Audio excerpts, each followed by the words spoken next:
बिस्मिल्लाहिर्रहमानिर्रहीम अस्सलाम वालेकुम सलाम सुनने वाला सभिनी के दिल जे तमाम ते गहराइन सां भली कार चवां थी पाकिस्तान खां ॿाहिरि ॾेह में पर ॾेह में जाथे बि असांखे ॾिसो पिया अवां सभिनी जा थोराइता आहियूं जो सुबुह क़ीमती वक़्तु कढी अवां प्रोग्राम ॾिसो था प्रोग्राम खे पसंदि कयो था अवां जो फीडबैक अवां जी राय असां ताईं पहुचंदी आहे जॾहिं अवां जी राय अवां जो फीडबैक असां ताईं पहुचंदो आहे त यकीन कयो असांजी एनर्जी अञा वधीक वधी वेंदी आहे ऐं असांजी कोशिशि इहा ई हूंदी आहे त अवां जे लाइ अञा कुझु स्पेशल कयूं कुझु ख़ासि कयूं ऐं उहे बि अॼु हिकिड़ो ख़ासि ॾींहुं आहे ख़ासि ॾींहुं इन वारे सां ई यकीननि अवां सभिनी खे ख़बर हूंदी ऐं अर्ली मॉर्निंग जेकॾहिं अवां न्यूज़ ॾिसण जा आदी आहियो ख़ैर अॼुकल्ह त एतिरो कंहिं वटि वक़्तु ई कोन आहे ख़ासि तौर ते नौजवान तबिके वटि बट कुझु माण्हू वरी बि कोशिशि कंदा आहिनि त न्यूज़ ॾिसनि ऐं न्यूज़ में इलाही शयूं अव्हांखे ख़बर पइजी वेंदियूं आहिनि हालातो वाक़ियात या अॼोके ॾींहं में छा थियण वारो आहे छा थियो ऐं जेको पोयों ॾींहुं गुज़री वियो उन में कहिड़ा कहिड़ा हादसा थिया कहिड़ा कहिड़ा वाक़िया थिया इहे समूरियूं शयूं अव्हांखे ख़बर पइजी वेंदियूं आहिनि त यकीननि अॼु हिकु ख़ासि ॾींहं जे हवाले सां बि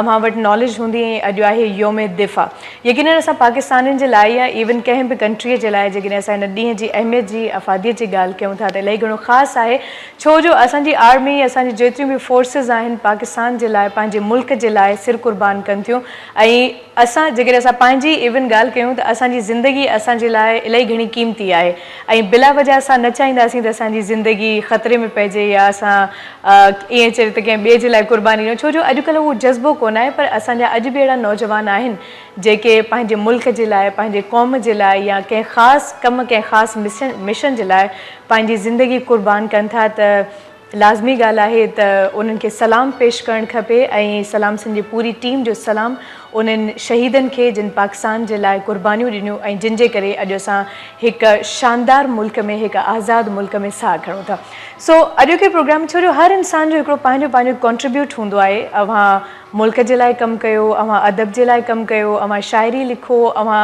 कंहिं ख़ासि फील्ड में कमु था कयो या इवन मां पॉलिटिक्स जी ॻाल्हि कयां त हर इंसान जो पंहिंजो किरदारु आहे ऐं जेसीं ताईं असां पंहिंजे उन किरदार खे नथा निभायूं यकीन कयो कंहिं बि फील्ड में असां त बिल्कुलु अॻिते नथा वधी सघूं पर जेकॾहिं असां चाहियूं था त का फील्ड तरक़ी करे त असां खां बिना उहा फील्ड तरक़ी नथी करे सघे सो लाज़मी ॻाल्हि आहे त असांखे उन फील्ड में अचिणो आहे पंहिंजे पाण खे मञाइणो आहे कुझु ख़ासि करिणो आहे सो अॼोके प्रोग्राम में बहितरीन पर्सनैलिटीज़ मौजूदु आहिनि ऐं केरु आहिनि अव्हांखे ॿुधाईंदमि बट अव्हांखे ॿुधाईंदी हलां त हमेशा जीअं मुंहिंजो टीम मेंबर मौजूदु आहे अॼु मूंसां गॾु आमिर मुगल सर अस्सलाम वालेकुम आमिर भाई कैसा मिजाज हैं आपके और आज एक बहुत ही ख़ास दिन बता चुकी हूँ तो इस हवाले से हम चाहेंगे कि ज़रा कुछ जज्बे वाले नगमे हों और एनर्जेटिक सॉन्ग्स हों तो तैयार हैं आप बिल्कुल रेडी ओके तो आपसे भी हम बात करेंगे कुछ अच्छा सुनेंगे भी ऐं व्यूवर्स मेहमान जेके मौजूदु आहिनि उन्हनि जे हवाले सां अव्हांखे ॿुधाईंदी हलां ऐं मां ॻाल्हि कई पॉलिटिक्स जी त यकीननि हिकिड़ी इलाही वसी फील्ड आहे इन में पंहिंजो पाण खे मञाइणु हिकिड़ो अॼोके दौर में त ख़ासि तौर ते इलाही मुश्किल कमु आहे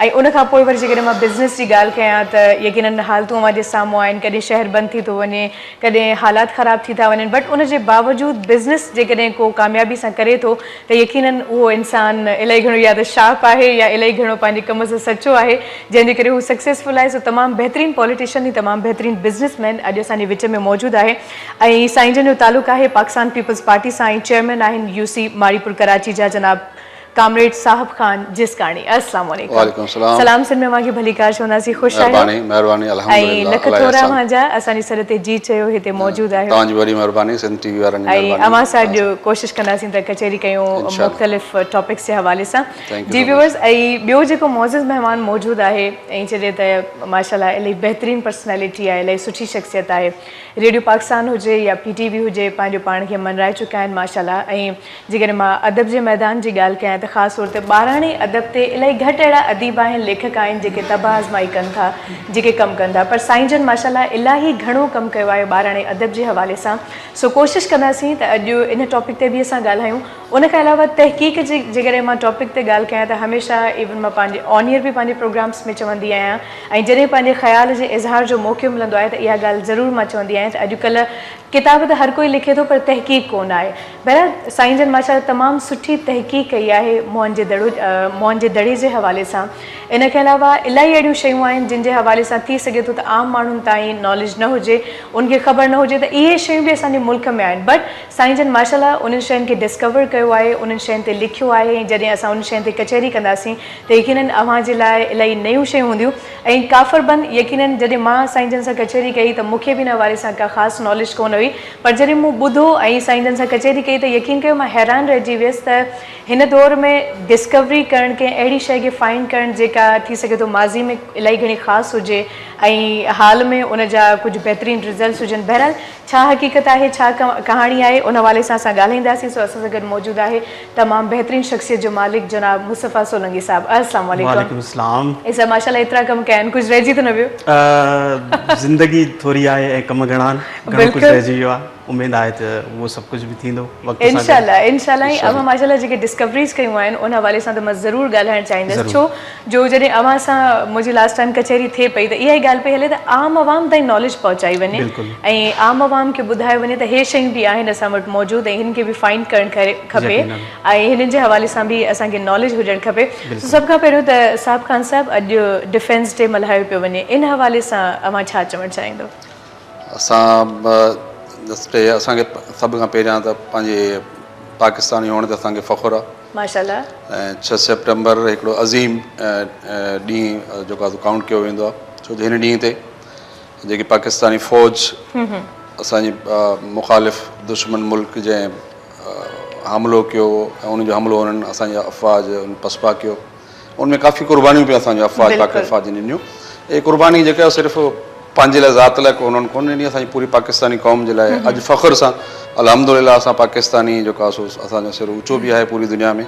असां हिकिड़ी आज़ादु क़ौम थी असां पाकिस्तान में रहूं था ऐं असां पाकिस्तान आर्मी खे अॼु जे ॾींहुं सलाम पेश कयूं पिया जेकी हुननि क़ुर्बानी पेश कई ऐं उन्हनि शहीदनि खे बि सलाम कयूं पिया जंहिं हुननि क़ुर्बानी ॾिनी।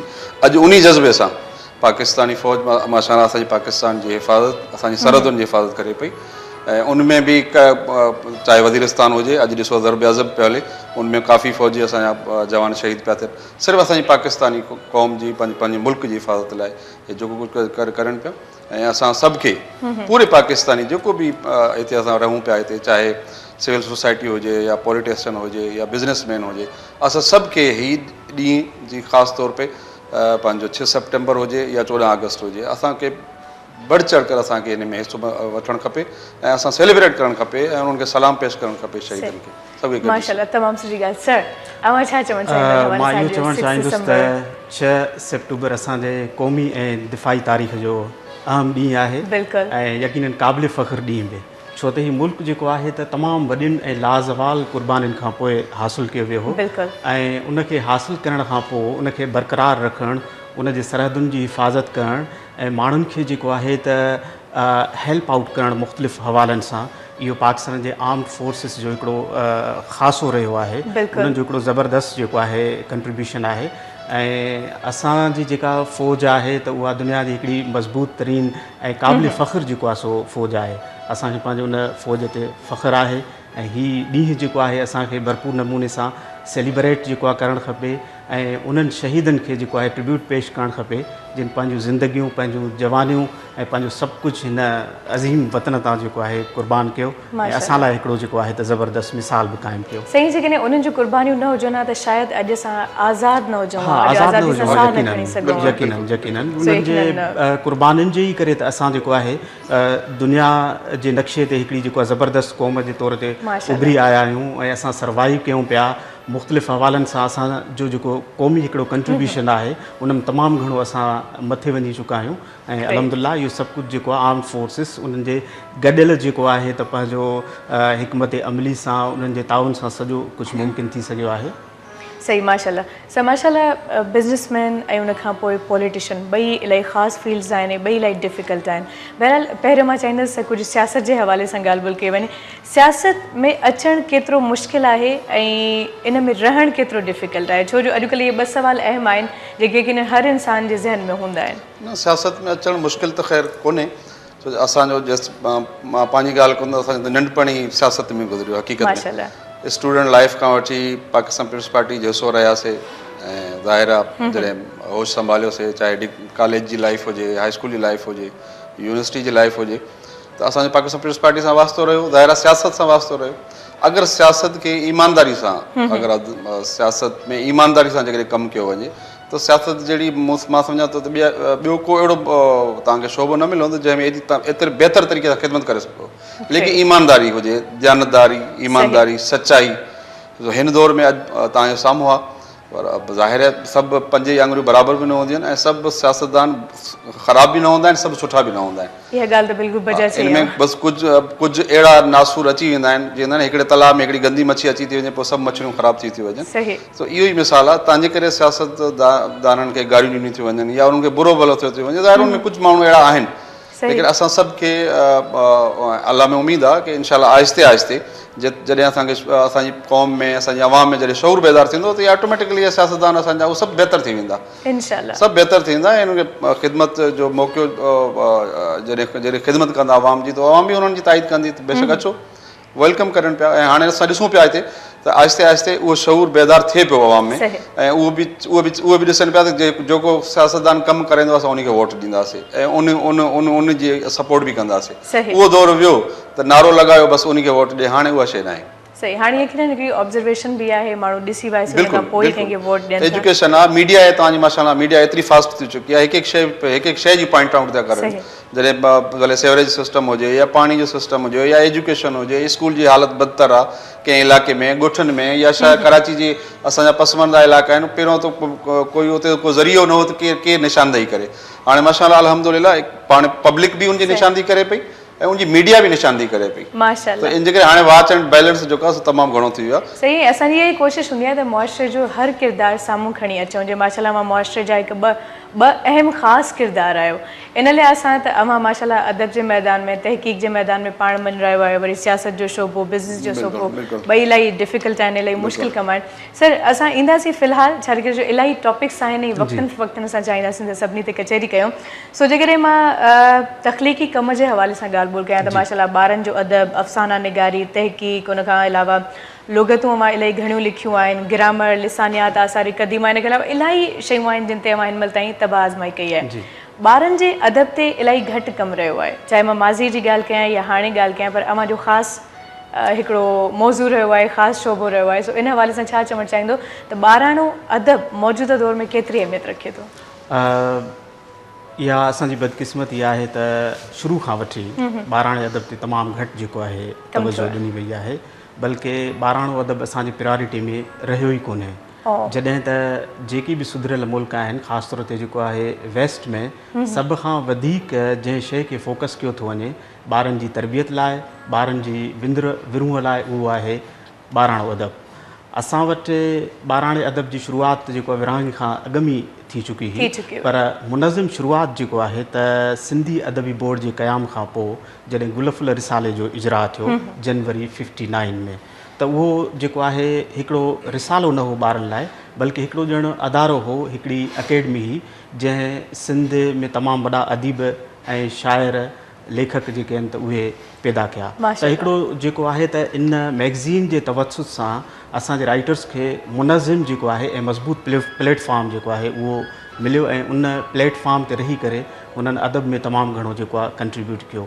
पर बाद में जेको आहे वक़्त जी इहा सितम ज़रीफ़ी जो जंहिं ॿाराणे अदब खे घणो फोकस करणु खपंदो हो, उहो जेको आहे त असां खां रहिजी वियो, जंहिंजे करे ॿारनि जी जेका उहा ग्रूमिंग, उहा तरबियत, उहा ज़हन साज़ी जेको आहे कोन थी सघी। हाणे इहो गुलफुल रिसालो जेको आहे त 1966 ताईं हलंदो रहियो, उन खां पोइ जेको आहे त 6 साल बंदि रहियो, 1972 में ॿीहर जेको आहे जारी थियो। इहो हिकिड़ो वाहिद रिसालो आहे जेको हिकु वॾे अरसे खां सिंधी अदबी बोर्ड तरफ़ां जेको आहे शाया थिए पियो, ऐं हूअं बि काफ़ी जेके आहिनि त ॿारनि जा रिसाला निकिरंदा रहिया आहिनि, दर्जने रिसाला आहिनि जेकी वक़्तनि फ़वक़्तनि मुख़्तलिफ़ शहरनि मां जेको आहे त जारी थींदा रहिया, पर उन्हनि में तसलसुल न रहियो कि 10 पर्चा निकिता कि 20 पर्चा निकिता त उहे वरी डिसकंटिन्यू थी विया। पर जेका मौजूदा सूरत हाल आहे त उहा सूरत हाल का घणी हौसला अफ़ज़ा कोन्हे, जंहिं सतह ते रही करे असांखे कमु करणु खपे उन कम जी जेको आहे तमामु घणी शिदत महसूसु कई थी वञे। ॿार अॼु जे दौर जो जेको आहे ॾाढो फास्ट आहे ऐं वरी ॿियो बि हिकिड़ो जेको आहे त अलमियो थियो आहे त ॿार जेको आहे किताब खां थोरो परे थींदो थो वञे, जॾहिं त दुनिया जा बल्कि चवणु खपे त घणो परे थी वियो आहे, जॾहिं त दुनिया जे ॿियनि मुल्कनि में जेको आहे बिल्कुलु ईअं न आहे। जापान आहे हाईली डेवलप्ड मुल्क आहे, त उन्हनि खे स्कूल में जेको आहे त हर ॿार जे लाइ ज़रूरी हूंदो आहे त उहो 10 ॾींहंनि में हिकिड़ो किताबु पढ़े ऐं उन किताब ते हिकिड़ो जेको आहे रिव्यू लिखी अचे। बाक़ाइदा उन्हनि जे लाइ उन रिव्यू ते ऐं उन रीडिंग ते जेके आहिनि त मार्कूं रखियल हूंदियूं आहिनि, त हिकिड़ो जेको टेस्ट डेवलप करण लाइ या ॿारनि खे तरगीब ॾियण लाइ जेको आहे त उहे अदारा, उहे मुल्क, उहे क़ौमूं जेको आहे हिकिड़ो मुयसर जेको आहे इन्वायरमेंट उहे पैदा कनि थियूं, पर अनफॉर्चुनेटली हिते जेका सूरत हाल आहे उनजे बरक्स आहे। बिल्कुलु मां साईं जी जेकी ॻाल्हि कई ॿारनि जे अदब सां मां इन जी एग्री बि कयां पियो ऐं हक़ीक़त वाक़ई इहा आहे त अॼु जी जेकी तालीम जेके ॿारनि खे सिर्फ़ु तालीम त ॾिनी थी वञे पर ॿारनि खे अदब ऐं इख़लाक़ ॿारनि खे नथो सेखारियो वञे, जेका सभ खां पहिरियां मेन तव्हांजी मेजर शइ आहे तव्हां ॿार खे इख़लाक़, तव्हांजो ॿार जो इख़लाक़ न आहे त सभु कुझु ख़तमु थी वियो न। Character is last, everything is last, wealth is last, nothing is last, something is last, health is last, something is last. तॾहिं इख़लाक़ मां तव्हांजे चैनल जे थ्रू मां सभु टोटल असांजे एजुकेशन डिपार्टमेंट जेके असांजा इदारा आहिनि, चाहे असांजे मिनिस्टर साहिब खे बि रिक्वेस्ट कंदुसि, सेक्रेटरी एजुकेशन खे बि रिक्वेस्ट कंदुसि त ख़ुदा जेके बि असांजे स्कूल आहिनि, चाहे सरकारी चाहे प्राइवेटाइज़ेशन, कम अज़ कम मुंहिंजे नज़र में कम अज़ कम चलो डेली जेकॾहिं न आहे त हफ़्ते में कम अज़ कम 3 पीरियड इख़लाक़ियात जा हुजणु खपनि ॿारनि, ताकी उनजा आदाब ख़बर पए, उन पंहिंजे वालिदेन जी कीअं वालिदेन सां कीअं ट्रीट कजे, उन्हनि जो बिहेवियर कहिड़े तरीक़े सां वालिदेन सां हुजे, पड़ोसी सां कहिड़े तरीक़े सां हुजे, उहा शइ न आहे ॿारनि में। एजुकेशन आहे, सिर्फ़ु एजुकेशन आहे, सिर्फ़ु बसि ॿारनि खे बसि पढ़ाए थो वञे, किताब रटवा कराए था वञनि, पर लेकिन ॿारनि खे अदब नथो सेखारियो वञे। बिल्कुलु मां एग्री कंदुसि साईं सां त अदब खे असां ॿाराणो न सिर्फ़ु वॾे उन्हनि खे ॿारनि जी लेवल ते बि हिकिड़ो बाक़ाइदे किताब जी साईं लिखनि पिया, मां एप्रिशिएट कयां पियो ऐं इनखे अॻिते वधणु खपे, अञा लिखणु खपे ताकी हिकिड़ो शौर पैदा थिए, ॿारनि में बि शौर पैदा थिए ऐं ॿार ताकी स्टडी हिकिड़ो शौर पैदा थिए, ॿार बुक्स पढ़नि ताकी कम अज़ कम हफ़्ते जी साईं जी ॻाल्हि कई त हफ़्ते में कम अज़ कम हिकिड़ो पीरियड अहिड़ो हुजे बाक़ाइदा सिर्फ़ु रीडिंग कराइनि उन्हनि खे, तव्हां हीअ बुक तव्हां पढ़ंदो, हीअ एतिरा 2 पेज या 3 पेज हिन हफ़्ते पढ़ंदो, 2 पेज तव्हां सेकेंड हफ़्ते, थर्ड हफ़्ते, त उनमें ॿारनि में थोरो शौक़ु बि पैदा थींदो। अॼु शौक़ु कोन्हे, असां वॾनि में हाणे शौक़ु ई कोन्हे, वेठा हूंदासीं टेलीविज़न ॾिसंदासीं, लैपटॉप ॾिसंदासीं, अॻे ईअं हूंदो बल्कि माज़रत सां अॼुकल्ह त टीचर्स था चवनि इंटरनेट ते हीअ शइ ॾिसी अचो, एक्ज़ैक्टली। सो उहा ई ॻाल्हि आहे त जेकॾहिं इंटरनेट ते ई ॾिसणो आहे त पोइ किताबनि जी अहमियत त बिल्कुलु ई ख़तमु थी वई, पोइ किताब त बसि हिकिड़ो शोपीस जे तौर ते रखियल आहिनि किताब में, बल्कि छा अॼुकल्ह माण्हू बोझकनि में भरे काथे रधी वारी जॻह ते रखी था छॾनि, किताबनि जी एतिरी वैल्यू बि कोन्हे। शादिया मां तव्हांजी ॻाल्हि कट थो कयां, को दौर हो जो स्कूल्स में ऐं कॉलेजिस में जेको आहे त लाइब्रेरी जो पीरियड हूंदो हो ऐं ॿारनि खे इनकरेज कयो वेंदो हो त हू लाइब्रेरी वञनि, किताब वठनि, किताब इशू कराइनि, पढ़नि, उन ते राय ॾियनि, टीचर्स सां डिस्कस कनि ऐं टीचर्स खां गाइड वठनि, पर उहो इन्वायरमेंट जेको न रहियो आहे ऐं उनखे जेको आहे रिवाइव करण जी बेहद ज़रूरत आहे, जीअं ॿार जेके कटिजी विया आहिनि किताब खां त उहे किताब तरफ़ वापसि अचनि ऐं तुंहिंजो इंट्रस्ट ॿाराणे अदब में हुजणु खपे, न कि शाइरी जे तरफ़ या ॿियूं जेके लिखण जूं फील्ड्स आहिनि या सिन्फ़ूं आहिनि।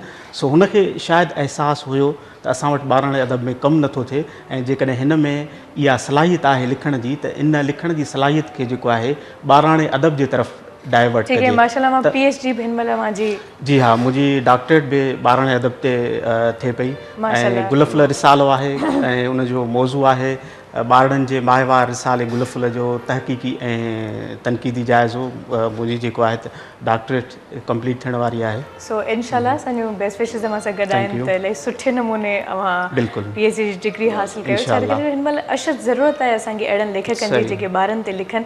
ऐं सर तरबियत जी ॻाल्हि ॿोल थी त साईं जन जे वालिद साहब उन्हनि खे नंढे हूंदे खां वठी इनकरेज कयो तव्हांखे हीअ कमु करणु खपे, हिकिड़ो मुशाहिदो, सभु शयूं ॾसूं त हे शयूं अव्हांजे साम्हूं आहिनि, हाणे अव्हां ते डिपेंड करे थो तव्हां हुनखे कीअं था वठो। सो अव्हांजी तरबियत बि यकीनन कंहिंजो न कंहिंजो ख़ासि किरदारु रहियो हूंदो, उन हवाले सां कुझु ॿुधाइणु चाहींदो? मुंहिंजी तरबियत मुंहिंजी वालिदा, छो जो मुंहिंजो वालिद त मां या 2 साल या 3 सालनि जो हूंदुसि, मुंहिंजो वालिद साहब फोत थी चुको, मां वालिद साहब खे कोन ॾिसी सघियुसि। मुंहिंजी वालिदा जेको आहे सो तमामु इनकरेज कयो, हुन सां गॾु मुंहिंजो वॾो भाउ जेको आहे सो उहो बि एजुकेशन सां वाबस्ता हुयो, हालांकि असांजी ॻोठ जी लाइफ ई लेकिन तालीम सां तमामु घणो। मां पंहिंजे 1st क्लास खां वठी डिग्री कॉलेज ताईं मां मॉनिटर हुयुसि लीडरशिप जो तव्हां चयो सियासत में अच्छा, कीअं शुरू खां आयो वठी मतिलबु सियासत में जो लीडरशिप जॾहिं थींदी आहे कंहिं 10-15 जेके क्लास जा दोस्त हूंदा हुआ ज़ाहिर मां मॉनिटर रहियुसि शुरू खां वठी फस्ट खां वठी त लीडरशिप वारो शुरू खां वठी हिकिड़ो हूंदो हो त कंहिं 50 ॿार या 60 स्टूडेंट उन्हनि जे मथां मॉनिटर उन्हनि सां लीडरशिप त पोइ ज़ाहिर आहे पोइ सियासत में कासो माण्हू इन थियो ऐं वालदा असांखे तमामु घणो इनकरेज कंदी हुई हालांकि मुंहिंजी वालदा सिर्फ़ु क़ुरान पाक मुकमल पढ़ियल हुई बाक़ी एजुकेशन हुनखे नहीं लेकिन हुनखे शऊर हुयो त उहो चवंदो पुटु पढ़णो आहे कंहिं बि सूरत में पढ़णो हूंदो आहे असां अल्हम्दुलिल्लाह पंज ई ॿाहिरि पोस्ट ग्रेजुएट मां MA बि कई आहे LLB बि कई आहे जेको आहे सॼो वालिद साहब वालदा जी महिरबानी हूंदी उन असांखे इनकरेज कयो पंहिंजे वॾे भाउ इनकरेज कयो अॼु अल्हम्दुलिल्लाह पंहिंजो बिज़नेस बि कयूं पिया पॉलिटिक्स में आवाम जी ख़िदमत बि कयूं पिया पार्टी लेवल ते बि UC लेवल ते बि इंशाल्लाह तव्हां दुआ कजो नेक्स्ट अॻिते बि जेको मौक़ो मिलंदो इंशाल्लाह बिल्कुलु ख़िदमत कंदासीं ऐं हिन महिल माशाल्लाह यूथ अवां सां इलाही घणी गॾु आहे बिल्कुलु अल्हम्दुलिल्लाह सो यूथ हिन महिल जेके अवांखे ॾिसनि पिया नौजवान उन्हनि खे छा चवणु चाहींदो त पॉलिटिक्स में अचणु खपे उन्हनि खे या कहिड़े तरीक़े सां पंहिंजूं ख़िदमतूं सरअंजाम ॾियणु खपे न बिल्कुलु मां यूथ खे इहो मैसेज ॾींदुसि त पॉलिटिक्स में अचो तव्हां सिर्फ़ु कैसेट जो चवंदा हिकु पासो न ॾिसो त हिकु पासो न ॾिसो त बसि ग़लति आहे पोइ इहे ग़लति खे सिधो केरु कंदो इनखे दुरुस्त केरु कंदो इनखे दुरुस्त असांखे करिणो पवंदो असांखे इनखे बहितर करिणो पवंदो जेतिरे ताईं असांजी नौजवान यूथ हुजे चाहे असांजा ॿारड़ी जा ग़रीब नौजवान हुजनि जेतिरे त असांखे पाण खे शौर न हूंदो असां हिकु पंहिंजी मिडल तबिके जी हिक ॿिए इज़त कोन कंदासीं त असां उते वेठा हूंदासीं उहो ई जागीरदाराणो सिस्टम अॼु सभु असां चवंदा आहियूं त साईं फलाणे लैंडलॉर्ड जो पुटु जेको उन खे MA जी सीट छो मिली वई आहे उन खे छो MP जी मिली वई आहे उहा असां इन शइ जो असां कसूरवार पाण आहियूं छा इन जे मुक़ाबले में कंहिं लैंडलॉर्ड जे मुक़ाबले में कंहिं ग़रीब खे जेकॾहिं का बि पार्टी टिकट ॾींदी छा उहो तव्हां खटंदो छा उहो ई असांजा माण्हू उन जे ख़िलाफ़ु उंगली कंदा ऐं फलाणे जो पुटु अड़े वीचारो ईअं आहे कंहिं कम जो न आहे उन खे उहे पाण ई हाराईंदा असांखे ज़मीनदार जे पुट खे खटाईंदा पोइ असां पाण कसूरवार आहियूं इन जो जेतिरे ताईं असां पाण पंहिंजी ग़रीब पंहिंजे मिडल तबिके जी असां सपोर्ट न कंदासीं त असां जॾहिं सियासत में पॉज़िटिव सोच रखी जेके असां न ईंदासीं त असां पोइ इहे शयूं पोइ असां सियासत में गंद साफ़ कोन करे सघंदासीं त लिहाज़ा यूथ अचे यूथ खे मुंहिंजो इहो मैसेज आहे तव्हां अचो सियासत में हिसो वठो ऐं ज़हन में इहो रखो त असांखे आवाम जी ख़िदमत करणी आहे ऐं सियासत मां गंद बि ख़तमु करिणो आहे वाह तमामु सुठी ॻाल्हि ऐं सर इजाज़त आहे जेकॾहिं मौसीक़ी न ॿुधो जी ज़रूरु तव्हांजी इजाज़त आहे छा ख़्याल आहे सो मौसीक़ी जे हवाले सां बिल्कुलु ॻाल्हि ॿोल कंदासीं आमिर भाई क्या सुना रहे फिर आप सुबह का टाइम जी बिल्कुल सुबह का टाइम है तो कोई दिफाई सॉन्ग होना चाहिए जरा पाकिस्तान के लिए सबसे पहले एक हम करेंगे परवरदिगार के नाम से जरूर जी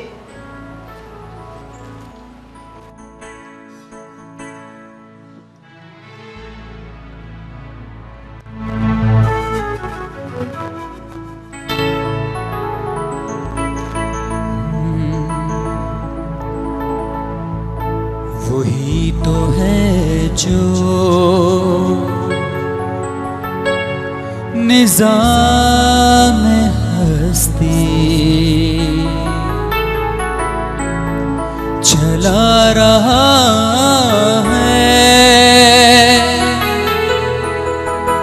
वही खुदा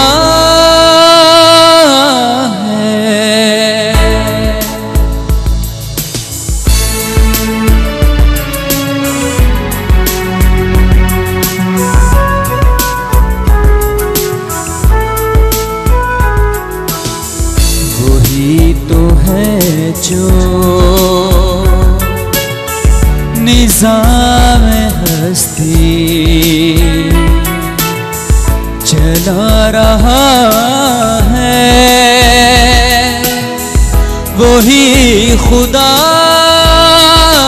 है दिखाई भी जो न दे नजर भी जो आ रहा वही खुदा है वही खुदा है वही खुदा है वही खुदा है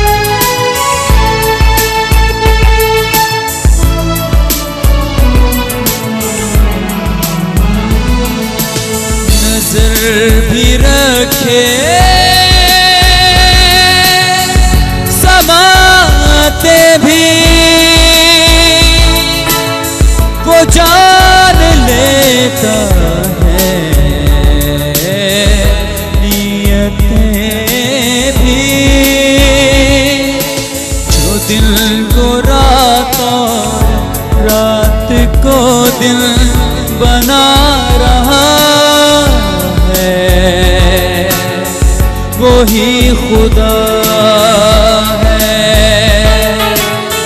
वही खुदा है।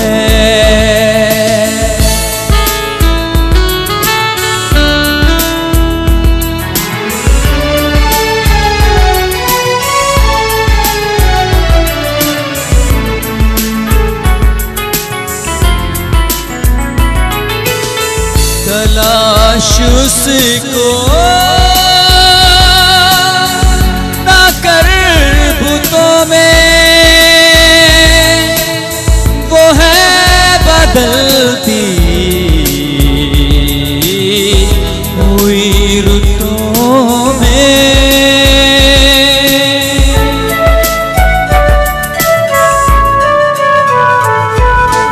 तलाश उसको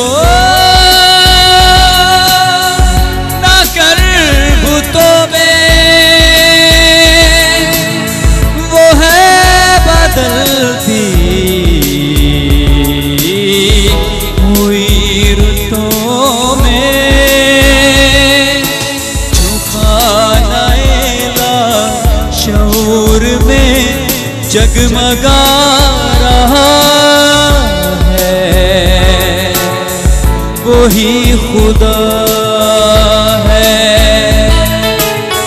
वही खुदा है, वही खुदा है, वही खुदा है। वही तो है जो निज़ाम हस्ती चला रहा है, वही खुदा है। सुभान अल्लाह, सुभान अल्लाह, बहुत खूब, बहुत ज़बरदस्त, बहुत फर्स्ट क्लास नुसरत फ़तेह अली खान यादि अची वियो। बिल्कुलु माशाल्लाह, ख़ूबसूरत आवाज़ जी, आहे, जी। ख़ूबसूरत अंदाज़ आहे आमिर जो। ऐं ॻाल्हि ॿोल खे बिल्कुलु अॻिते वधाईंदासीं, बट व्यूवर्स वक़्तु आहे हिते हिकिड़े मुख़्तसिर ब्रेक जो, सो ब्रेक ॾांहुं वधंदासीं ऐं ब्रेक खां पोइ कोशिशि कंदासीं त बाक़ी जेके टॉपिक्स रहिया आहिनि उनखे असां अॻिते वधायूं। ॾिसंदा रहो अव्हां जो पंहिंजे प्रोग्राम सलाम सिंध। मुझे सिंध के सलाम सलाम सिंध, मुझे सिंध के सलाम सलाम सिंध, मुझे सिंध के सलाम सलाम सिंध, मुझे सिंध के सलाम सलाम सिंध। जी व्यूवर्स, हिकिड़े मुख़्तसिर ब्रेक खां पोइ अव्हां जे ख़िदमत में हाज़िर ख़िदमत आहियूं। प्रोग्राम आहे अव्हां जो पंहिंजो सलाम सिंध। हिन महिल ताईं जेका कचहरी हले पई, उमेद आहे तव्हां सभिनी खे तमामु घणी पसंदि अची रही हूंदी। ऐं ॻाल्हि ॿोल खे असां अॻिते वधाईंदासीं। सोलंकी साहिबु, जी। ॿाराणे अदब जे हवाले सां असांजी कचहरी थी वई, उन खां पोइ हिकिड़ो नओं मौज़ू मां चाहींदसि त उनखे असां टच कयूं। ज़रूरु। काफ़र बंद। जी। हिन महिल ताईं त छो जो मां सां डिस्कशन करे चुकी आहियां हिन हवाले सां, दैट्स वाइ मूंखे नॉलेज आहे, बट मूंखे लॻे थो त इलाही माण्हू अहिड़ा आहिनि जिन खे ख़बर ई कोन आहे त इहे छा आहिनि, कॾहिं डिस्कवर थिया। जी हा, बिल्कुलु। सो ॿुधाइणु चाहींदो हुन बारे सां कुझु? ज़रूरु ज़रूरु, बिल्कुलु। हिकिड़ो इंट्रस्टिंग आर्कियोलॉजिकल जेको आहे शइ आहे काफ़र बंद या डैम्स जेके आहिनि। डेम्स खीरथर पहाड़नि में फॉसिल्स जी रिसर्च दौरान जेको आहे इहे सभु शयूं ॾिठियूं वयूं।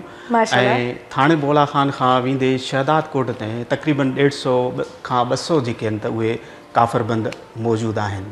ऐं इहो सिलसिलो वरी जेको आहे असांजे खीरथर पहाड़ खां परियां खुशदार ज़िले में, ऐं तक़रीबन उते 1000 खनि जेको आहे त काफ़र बंद मौजूदु आहिनि। हाणे इशू इहो आहे त आख़िर जेको आहे इन्हनि बंदनि खे ठाहिण जी ज़रूरत जेको आहे छो पई, ऐं उन्हनि खे ठाहींदड़ जेके आहिनि त उहे केरु हुया। हा, ऐं उन्हनि जी जेका स्ट्रक्चर आहे, फॉर्मेशन आहे, उहा ॾाढी यूनिक आहे। के काफ़र बंद जेके असांजे खीरथर पहाड़ जे सिंध वारे इलाइक़े में मौजूदु आहिनि त उहे कुझु थोरा बेतरतीब आहिनि, ऐं उते जेके पथर मौजूदु आहिनि उन्हनि पथरनि जी जेका फॉर्मेशन आहे उनखे साम्हूं रखी करे उहे ठाहिया विया आहिनि। मसलन के जेको आहे त ॾिंगड़ विंगड़ पथर आहिनि त विच में जेको आहे होल्स आहिनि उन्हनि खे बंदि कयो वियो आहे वॾी नफ़ासत सां।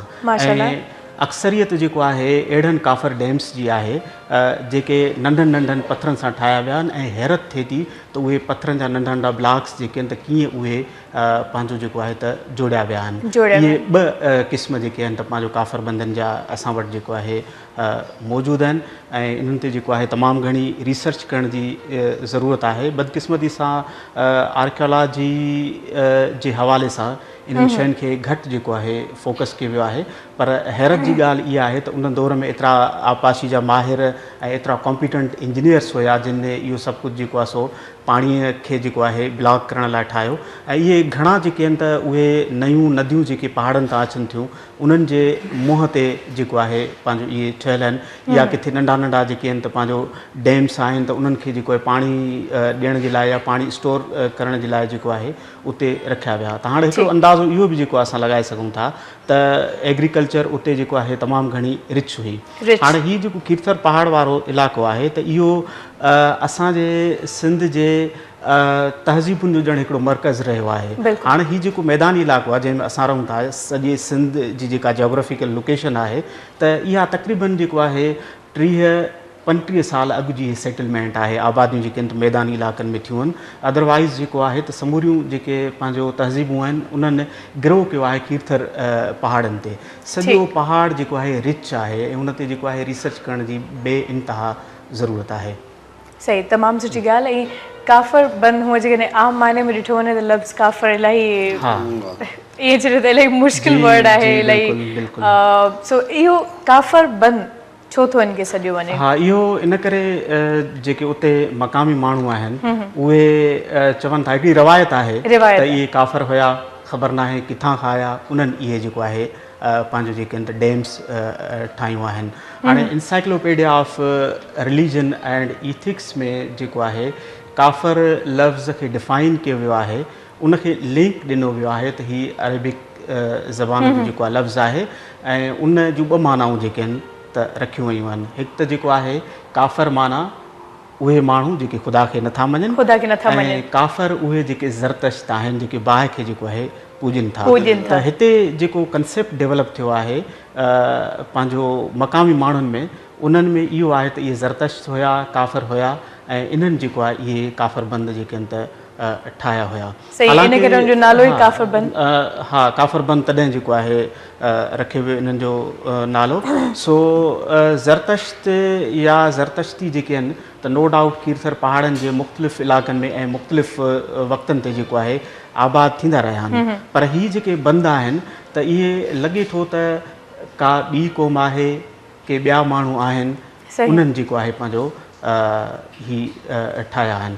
हाणे हिकिड़ी राय इहा आहे त हिकिड़ी क़ौम हुई पिलास जी क़ौम हुई ऐं उहा जेको आहे 1800 क़ब्ले मसीह में यूनान ऐं इटली जे भरपासे जेको आहे पंहिंजो आई।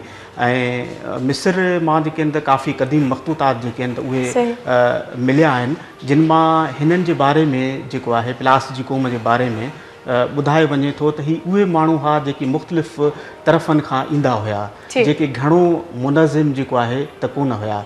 ही उते इटली में विया, यूनान में विया, जिते तमामु मज़बूत जेके आहिनि त ट्राइबल स्टेट्स मौजूदु हुयूं। उते हिननि जेको आहे त दीवार चीन जे पैटर्न ते वॾियूं वॾियूं दिफ़ाई दीवारूं जेके आहिनि त उहे ठाहियूं। साइक्लोपियन वाल्स जेके आहिनि अञा ताईं उहे पंहिंजो जेको आहे इटली ऐं यूनान जे बॉर्डरिंग एरियाज़ में जेको आहे मौजूदु आहिनि। त ऐं मुमकिन आहे त ही माण्हू जेको आहे कंहिं वक़्त में हिते जेको आहे आया हुजनि ऐं हिननि जेको आहे त इरिगेशन खे डेवलप करण लाइ, एग्रीकल्चर खे डेवलप करण लाइ इहे जेके डैम्स जेके आहिनि त उहे ठाहिया हुजनि। बाक़ी ज़रतश्त वारनि जे हवाले सां जेका राय आहे उहा राय एतिरी मुस्तनिद ऐं मुस्तहकम राय न आहे, छो त इन्हनि डैम्स जे भरिसां जेके आहिनि त काफ़ी क़बरूं जेके आहिनि त उहे बि मिलियूं आहिनि। ज़रतश्त जेके आहिनि त उहे पंहिंजे मुर्दनि खे पूरींदा बि न आहिनि ऐं साड़ींदा बि न आहिनि, बल्कि उन्हनि जो जेको टावर ऑफ साइलेंस हूंदो आहे उहे पंहिंजे मुर्दनि खे उते जेको आहे रखी ईंदा आहिनि। अलबत्ता इहा बि फैक्ट जेको आहे त 1500 क़ब्ले मसीह में जेको आहे ज़रतश्त मज़हब हिते सिंध में जेको आहे इंट्रोड्यूस थियो ऐं उनखां पोइ कंहिं हद ताईं जेको आहे साउथ एशिया जे ॿियनि इलाइक़नि में बि पंहिंजो जेको आहे त उहो फैलियो। पर ज़रतश्त वारनि तरफ़ां इन्हनि डैम्स खे ठाहिण जो जेको इम्कानु आहे त उहो एतिरो जेको आहे पावरफुल न आहे। उन करे जेको आहे त रिसर्च करण जी ज़रूरत आहे त पंहिंजो प्लास जी जेको आहिनि त केरु हुया, साइक्लोपियन वाल्स जो स्ट्रक्चर ऐं फॉर्मेशन छा आहे, हिकिड़ी कंपेरिजन जेको आहे थींदी त पोइ यकीनन जेको आहे कुझु शयूं जेके आहिनि, कुझु फाइंडिंग्स ऐं कुझु मालूमात जेको आहे हतमी राय जेको आहे फ़िलहाल कोन थी ॾेई सघिजे, छो त उते काफ़ी अहिड़ियूं शयूं आहिनि जेके मतिलबु डेब्रीज़ ढेर जेके आहिनि उहे पिया आहिनि। लॻे थो त उते तमामु मुनज़िम आबादियूं जेके आहिनि त कंहिं दौर में रहियूं आहिनि। हाणे उहे ठिकर भितर जेके आहिनि त उहे पाण हिकिड़ी हिस्ट्री जेको आहे ॿुधाए रहिया आहिनि। हाणे हिस्ट्री ठिकर भितर तॾहिं ॿुधाए सघनि था जॾहिं उन्हनि सां पंहिंजी अटैचमेंट हुजे, उन्हनि सां जेको आहे त गॾु पंहिंजो माण्हू हुजे, उन्हनि खे ॾिसे, हिकिड़ी जेको आहे त कंपेरिजन जेको आहे बिल्डअप करे, तॾहिं इहे सभु शयूं जेके आहिनि त सही। माशाल्लाह, अवां जेतिरी तहक़ीक़ कई आहे, यकीन कयो हिन महिल ताईं में बि असां जहिड़नि माण्हुनि जी त सोच बि एॾे कोन वई हूंदी।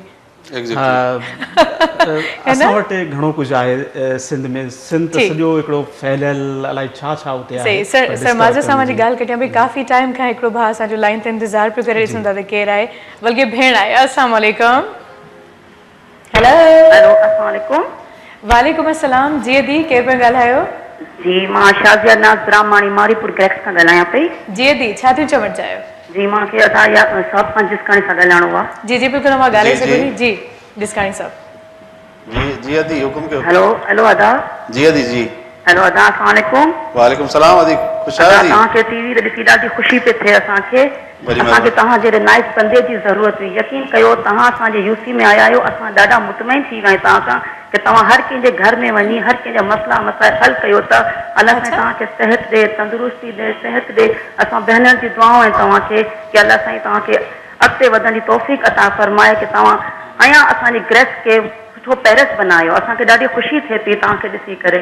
वॾी महिरबानी भेण, वॾी महिरबानी, वॾी महिरबानी। असांजी दुआऊं तव्हां सां गॾु आहिनि। बसि तव्हां हर कंहिंजा मसला जेका हल कयो था, असांखे ॾाढी ख़ुशी थिए पई कि तव्हां हर कंहिंखे पंहिंजो सम्झो था। इंशाअल्लाह, बिल्कुलु बिल्कुलु। वॾी महिरबानी लख थोरा। मां कॉल कई माड़ीपुर जी अदी हुई, उतां ई कॉल आई। सो हिन महिल कहिड़ा कहिड़ा कम आहिनि जेके उते थियनि पिया, कहिड़ा प्रोजेक्ट्स आहिनि जिन ते कमु जारी आहे? सभ खां पहिरियां त असांजे कराची जी माड़ीपुर ईअं पसमानदा इलाइक़ो खणी सम्झो तव्हां। उन में असां पाणी जो उते तमामु घणी शॉर्टेज आहे। सेवरेज सिस्टम बिल्कुलु बदतर थी चुको आहे। छो जो उनजी वजह इहा आहे त कंहिं तवजो सही तरीक़े सां प्लानिंग सां को बि कमु त थिया तरक़ियाती कमु। लास्ट टाइम असांजी पाकिस्तान पीपल्स पार्टी असांजी हुकूमत हुई 5 साल ऐं 3 साल ही बि तक़रीबन 8 साल थी विया आहिनि। लेकिन असल में जेके बि local government grass root level ते जेतिरे ताईं पावर तव्हां कंहिंखे न ॾींदो त हेठि लेवल खां जेके कमकार आहिनि उहे मथे लेवल ते माण्हू ख़बर कोन्हे त हेठि जी सख़्तु ज़रूरत आहे, कहिड़ी शइ जी ज़रूरत आहे उते। त हाणे कम अज़ कम इहो आहे त असां इलेक्टेड नुमाइंदा जेके बि आया आहियूं उनमें काउंसलर बि आहिनि ऐं उते असांखे ख़बर आहे त हिते अवाम जी सभ खां मेन ज़रूरत कहिड़ी आहे। सभ खां पहिरियां जेको मुंहिंजो जेको फोकस हुयो त मुंहिंजे माण्हुनि खे कम अज़ कम हर घर में पाणी मिले उन्हनि खे। ऐं असां उते पाणी जो कमु डिस्ट्रीब्यूशन सिस्टम उते आर ओ प्लांट बि असांजी पाकिस्तान पीपल्स पार्टी उते लॻारायो, छो त हब कॾहिं सुकी थो वञे। इहे साईं जी ॻाल्हि कई हाणे जीअं इहे काफ़र डैम जेके अॻे डैम ठहंदा बि इन जे करे आहे त जीअं ख़ुश्क साली अची वञे त पाणी हुन में एतिरो जमो हुजे त उहे चवंदा चरंद परंद जानवरनि खे बि मिले, इंसाननि खे बि पाणी मिले। इन करे नंढा नंढा डैम हूंदा। हाणे उहा शइ कोन रही आहे। हाणे पाणी अचे थो, ज़ाया थी थो वञे। त इन जे करे पाणी जी शॉर्टेज जे करे पाकिस्तान पीपल्स पार्टी असांजे इन इलाइक़नि में हिकिड़ो आर ओ प्लांट असांजे माड़ीपुर में तक़रीबन 10 लख गैलन पर डे उन मां असां प्रोडक्ट करे सघूं वठी सघूं पिया, उन में पाणी ठाहे बि सघूं पिया, लेकिन तवजो कोन हुई। ऐं हाणे मुंहिंजी इनशाला उहा कोशिशि आहे त मां कम अज़ कम हुनखे 2.5 लख गैलन, हू पहिरियों 1,50,000 गैलन बि तक़रीबन न पियो मिले इलाइक़े में, हाणे 2 खां 2.5 लख गैलन पर डे ते असां खणी आया आहियूं उनखे। ऐं माण्हुनि जी डिस्ट्रीब्यूशन लाइनूं जिथे जिथे ख़राबु हुयूं उहे तक़रीबन रिप्लेस कयूं पिया। सेवरेज सिस्टम तक़रीबन 75% अञा मूंखे हालांकि कोई पावर वग़ैरह बि कोन्हे, 75% उते सेवरेज सिस्टम भी बेहतर करायो आहे ऐं उनमें सेवरेज सिस्टम जॾहिं मुकमल बेहतर थी वेंदो, डिस्ट्रीब्यूशन पाणी जी लाइनूं सुठियूं थी वेंदियूं, उन खां पोइ मुंहिंजी हूंदो त पोइ सीसी ब्लॉक, पोइ रोड वग़ैरह जो कमु बाद में कराईंदासीं। उन सां गॾोगॾु मुंहिंजो मेन फोकस जेको आहे उहो एजुकेशन आहे, सरकारी स्कूल। तो एॾा ग़रीब मिसकिन माण्हू उहे प्राइवेट स्कूल जी फीस अफोर्ड नथा करे सघनि ऐं मुंहिंजी एजुकेशन ते बि तमामु तवजो आहे। 3-4 स्कूल असांजा सरकारी आहिनि ऐं मुंहिंजी कोशिशि आहे उन स्कूलनि खे एतिरो बहितर बणायां उन्हनि खे ऐं उते कमु हले बि पियो इंशाल्लाह, ऐं एतिरो बहितर बणायां त ॿार प्राइवेट स्कूल छॾे करे असांजे सरकारी स्कूल में ईंदा इंशाल्लाह। और डिस्पेंसरीज़ बि ठहियल आहिनि उते काफ़ी, जहिड़ो पुराणे टाइम खां वठी, लेकिन उन्हनि खे तवजो ॾियण जी ज़रूरत हुई। उते दवायूं कोन हुयूं, उते स्टाफ न पियो अचे, उते नर्सूं न पियूं अचनि, डॉक्टर न पिया अचनि। मां दिसंबर में इलेक्शन थी, दिसंबर में ई DC सां AC सां पंहिंजे पाकिस्तान पीपल्स पार्टी जे मेन पंहिंजो आला क़यादत सां असां तवजो करे कम से कम उते डॉक्टरनि खे उते असां प्रेज़ेंसी उते कई आहे त तव्हां अचो, डेली अचनि पिया हाणे। ऐं उते 2-3 बेड वग़ैरह न हुया, उहो बेड वग़ैरह रखाया आहिनि। ऐं हाणे असांजी कोशिशि आहे त उनखे डिस्पेंसरीज़ खे अपग्रेड थोरो बहितर कयूं ताकी बहितर माहौल हुजे, सफ़ाई सुथराई जो इंतज़ाम हुजे, ऐं कोशिशि कयूं पिया इंशाल्लाह, दुआ कयो अल्लाह कंदो बहितरी तरफ़। माशाल्लाह तमामु बहितरीन कम आहिनि। इहे उहे शयूं आहिनि जेके ईअं छॾे त इंतिहाई बुनियादी ज़रूरत आहे बुनियादी ज़रूरतूं आहिनि ऐं माशाल्लाह उहे ज़रूरतूं मां पूरियूं कयो पिया, सो तमामु सुठी ॻाल्हि आहे। अवां बि डैम्स जी ॻाल्हि कई, साइंसजन बि जेके डैम्स डिस्कवर कया आहिनि, यकीनन हिकिड़ी नई इन्वेंशन आहे। त सर मौजूदा दौर में डैम जी केतिरी ज़रूरत तव्हां फील कयो था? साइंसजन बि तस्दीक कई त भई डैम जी ज़रूरत आहे, पहिरियों हूंदा हुया पाणी स्टोरेज हूंदो हुयो, हाणे कोन आहे। बिल्कुलु जिसकाणी साहब जेको आहे सुठी ॻाल्हि कई त पाणी खे इन करे महफ़ूज़ कयो वेंदो हो त जीअं माण्हुनि जे कंज़म्पशन में बि हुजे, जानवरनि जे कंज़म्पशन में बि हुजे। असां वटि जेको आहे त अलाह साईं जी हिकिड़ी तमामु वॾी करम नवाज़ी आहे त तमामु घणो पाणी मौजूदु आहे, पर असां वटि जेको आहे इहा अवेयरनेस न आहे त उन पाणीअ खे केतिरो एहतियात सां जेको आहे कंज़्यूम कजे। हाणे काफ़ी अहिड़ा इलाइक़ा आहिनि जेके बंजर आहिनि, जिते ख़ुश्कसाली आहे ऐं जिते एग्रीकल्चर जेको आहे पंहिंजो एतिरो जेको आउटपुट कोन पई ॾिए, त उते पाणीअ खे जेको आहे पाणीअ जा मुख़्तलिफ़ रिज़र्वायर्स आहिनि, उन्हनि खे क़ाइमु करण जी जेको ज़रूरत आहे। डैम्स आहिनि, असांजे सिंध में तमामु घणियूं डैम्स जेके आहिनि त उहे पंहिंजो ठही सघनि थियूं त जीअं पाणीअ जो मसइलो बि जेको आहे हल थिए, गॾोगॾु बिजलीअ जो जेको मसइलो आहे उहो बि हल थिए। ऐं दुनिया जा जेके बि डेवलप्ड मुल्क आहिनि त उते हिकिड़ो वॾो जेको आहे स्ट्रक्चर आहे, वॾो नेटवर्क आहे डैम्स जो। सो डैम्स जेके आहिनि त उहे वक़्त जूं जेके आहिनि त उहा हिकिड़ी अहम जेको आहे ज़रूरत आहिनि। माशी ख़ुशहाली आहे, समाजी ख़ुशहाली आहे, ऐं पंहिंजो जेको आहे मुनज़म हुजण जो बि हिकिड़ो अंदाज़ आहे त भई पाणी ज़ाया करण जे बदिरां असां उनखे जेको आहे त महफ़ूज़ कयूं था, ऐं उहो महफ़ूज़ पाणी जेको आहे असांखे मुख़्तलिफ़ हवालनि सां कमु अचे थो। सो डैम्स जे हुजण खां त को इनकार मुमकिन ई न आहे। सही। सो जिसकाणी साहब मुंहिंजे ख़्याल में सियासत में वधीक बहितर ॿुधाए सघनि था त अॼुकल्ह असांजे स्टेट जी हिकिड़ी वॾी रिस्पॉन्सिबिलिटी बि बणिजे थी त उहो पाणी खे महफ़ूज़ कनि। छो हिन महिल ताईं इन पासे ॾे कंहिंजो ध्यानु कोन आयो? न अल्हम्दुलिल्लाह हाणे असांजी लास्ट साईं चीफ मिनिस्टर असांजो कामिल शाह साहब उन बि कोशिशि कई। उन में जीअं असां मुंहिंजो इलाइक़ो आहे उन खां हक्स पे तव्हां वेंदो त हक्स पे में बि हिकिड़ो तमामु बहितरीनु उन्हनि डैम ठाहियो आहे। उते पाणी स्टोरेज थिए पियो, पसगिरदाई में उते आबादी भी थिए पई, माण्हू उतां पाणी न सिर्फ़ु उतों जी पसगिरदाई बल्कि परे परे जा माण्हू बि अची टैंकर खणी उतां उन डैम मां पाणी भरनि पिया। अच्छा, उन सां गॾोगॾु गडाब में हुननि तमामु उते डैम ठाराया। असांजी दादू वारी पट्टी साईं मुराद अली शाह साहब हाणे रिसेंटली सभ खां वधीक पैसा हुननि डैमनि ते रखिया त उहा डैम कंहिं बि सूरत में असांखे डिस्ट्रिक्ट दादू खां ही कराची जे मथियों पोर्शन जे साईं खीरतरो इन जी ॻाल्हि कई त उन में उन्हनि फोकस कयो कम से कम 50 खां 100 डैम फिल फोर हाणे हिन साल 2016-17 साल जी बजट में हुननि चयो त कम से कम 15 खां 20 डैम ठहणु खपनि ताकी उहो पाणी असां उन खे यूटिलाइज़ करे सघूं। इहा मुराद अली शाह साहब एफर्ट करे पियो ऐं असांखे बि यकीन आहे नौजवान आहे, एनर्जेटिक आहे, कम से कम उनखे अच्छा ख़बर बि आहे उनखे त कहिड़े किथे कंहिंजी ज़रूरत आहे। तो इन करे डैम जी शुरूआत असांजी पाकिस्तान पीपल्स पार्टी कई आहे ऐं अलाह कंदो इन सिलसिले खे अञा अॻिते वधाईंदासीं इंशाल्लाह। सही सर, अवां काफ़र बंद जी ॻाल्हि कई, यकीनन पाणी उते अवां पाणी चयो ऐं साईं जन जी कचहरी मां बि इहा ॻाल्हि वाज़े थी त स्टोरेज ऐं पाणी खे जमा करण हिकिड़ी अशद ज़रूरत हूंदी आहे वक़्त जी। सो माज़ी में इन डैम्स जे करे अवां छा तहक़ीक़ मां छा साबित थियो आहे त केतिरी तरक़ी हुई ज़राअत जे शोबे खे या उन्हनि जे करे माण्हू केतिरो ख़ुशहाल हुया? यकीनन हर शइ मां उहा नॉलेज मिली थी वञे। हाँ, उन वक़्त जेके क्लाइमेटिक कंडीशंस हुयूं उहे काफ़ी फेवरेबल हुयूं। अच्छा, फेवरेबल। ऐं बल्कि हाणे तव्हां जेको आहे कीर्तर पहाड़ खे ॾिसंदा त गोरख हिल स्टेशन जेको आहे त उहो तमामु घणो थधो एरिया आहे। त उन वक़्तु जेके आहिनि त हिते तमामु घणी बर्फ़ बि थींदी हुई ऐं जॾहिं वरी गर्मीअ जो मौसम ईंदी हुई त उन पाणीअ खे जेको आहे त उते महफ़ूज़ कयो वेंदो हुयो। ऐं फॉसिल्स जी रिसर्च करण दौरान जेको आहे त असांखे इहा मालूमात बि मिली त हिकु त जेको आहे वेजिटेशन तमामु घणी ही तमामु घणा ॿेला हुया उते ऐं ॿियो जेको आहे त हाईली डेवलप्ड स्ट्रक्चर हुयो एग्रीकल्चर जो जंहिंमां जेको आहे त उन्हनि माण्हुनि जे माशी ख़ुशहालीअ जो ऐं उन्हनि जे ॾाहप जो जेको आहे हिकिड़ो अंदाज़ो पंहिंजो लॻाए सघिजे थो त उन्हनि में इहा अवेयरनेस हुई, इहो सेंस हुयो त नेचर जी जेका हिकिड़ी अहम जेको आहे हिकिड़ी वॾी नेमत आहे पाणी, उनखे कीअं जेको आहे पंहिंजो स्टोर कजे ऐं उनखे कीअं जेको आहे कम में आणिजे। त ज़रात जेको आहे तमामु घणी जेको आहे रिच हुई, हाईली डेवलप्ड ज़रात हुई। उनखां पोइ वेजिटेशन आहे, वण टिण तमामु जेको आहे सो घणा हुआ। उन करे मौसम जेको आहे ॾाढी मवाफ़िक हुई ऐं माण्हू ज़बरदस्त नमूने सां ऐं ख़ुशहाल अंदाज़ में रहंदा हुया। सही आहे। मां ॻाल्हि कई त गोरख हिल जेका आहे उहो इलाही घणी थधो इलाइक़ो आहे, उते घणी थधि हूंदी आहे, छो हूंदी आहे हिन हवाले सां ॻाल्हि ॿोल कंदासीं। बट व्यूवर्स वक़्तु आहे हिते हिकिड़े मुख़्तसिर ब्रेक जो, ब्रेक न वधंदासीं, ब्रेक खां पोइ ॻाल्हि ॿोल खे कंटिन्यू कंदासीं। ॾिसंदा रहो अवांजो पंहिंजो प्रोग्राम सलाम से। मुझे सिंध के सलाम सलाम सुन, मुझे सिंध के सलाम सलाम सुन, मुझे सिंध के सलाम सलाम सुन, मुझे सिंध के सलाम सलाम सुन।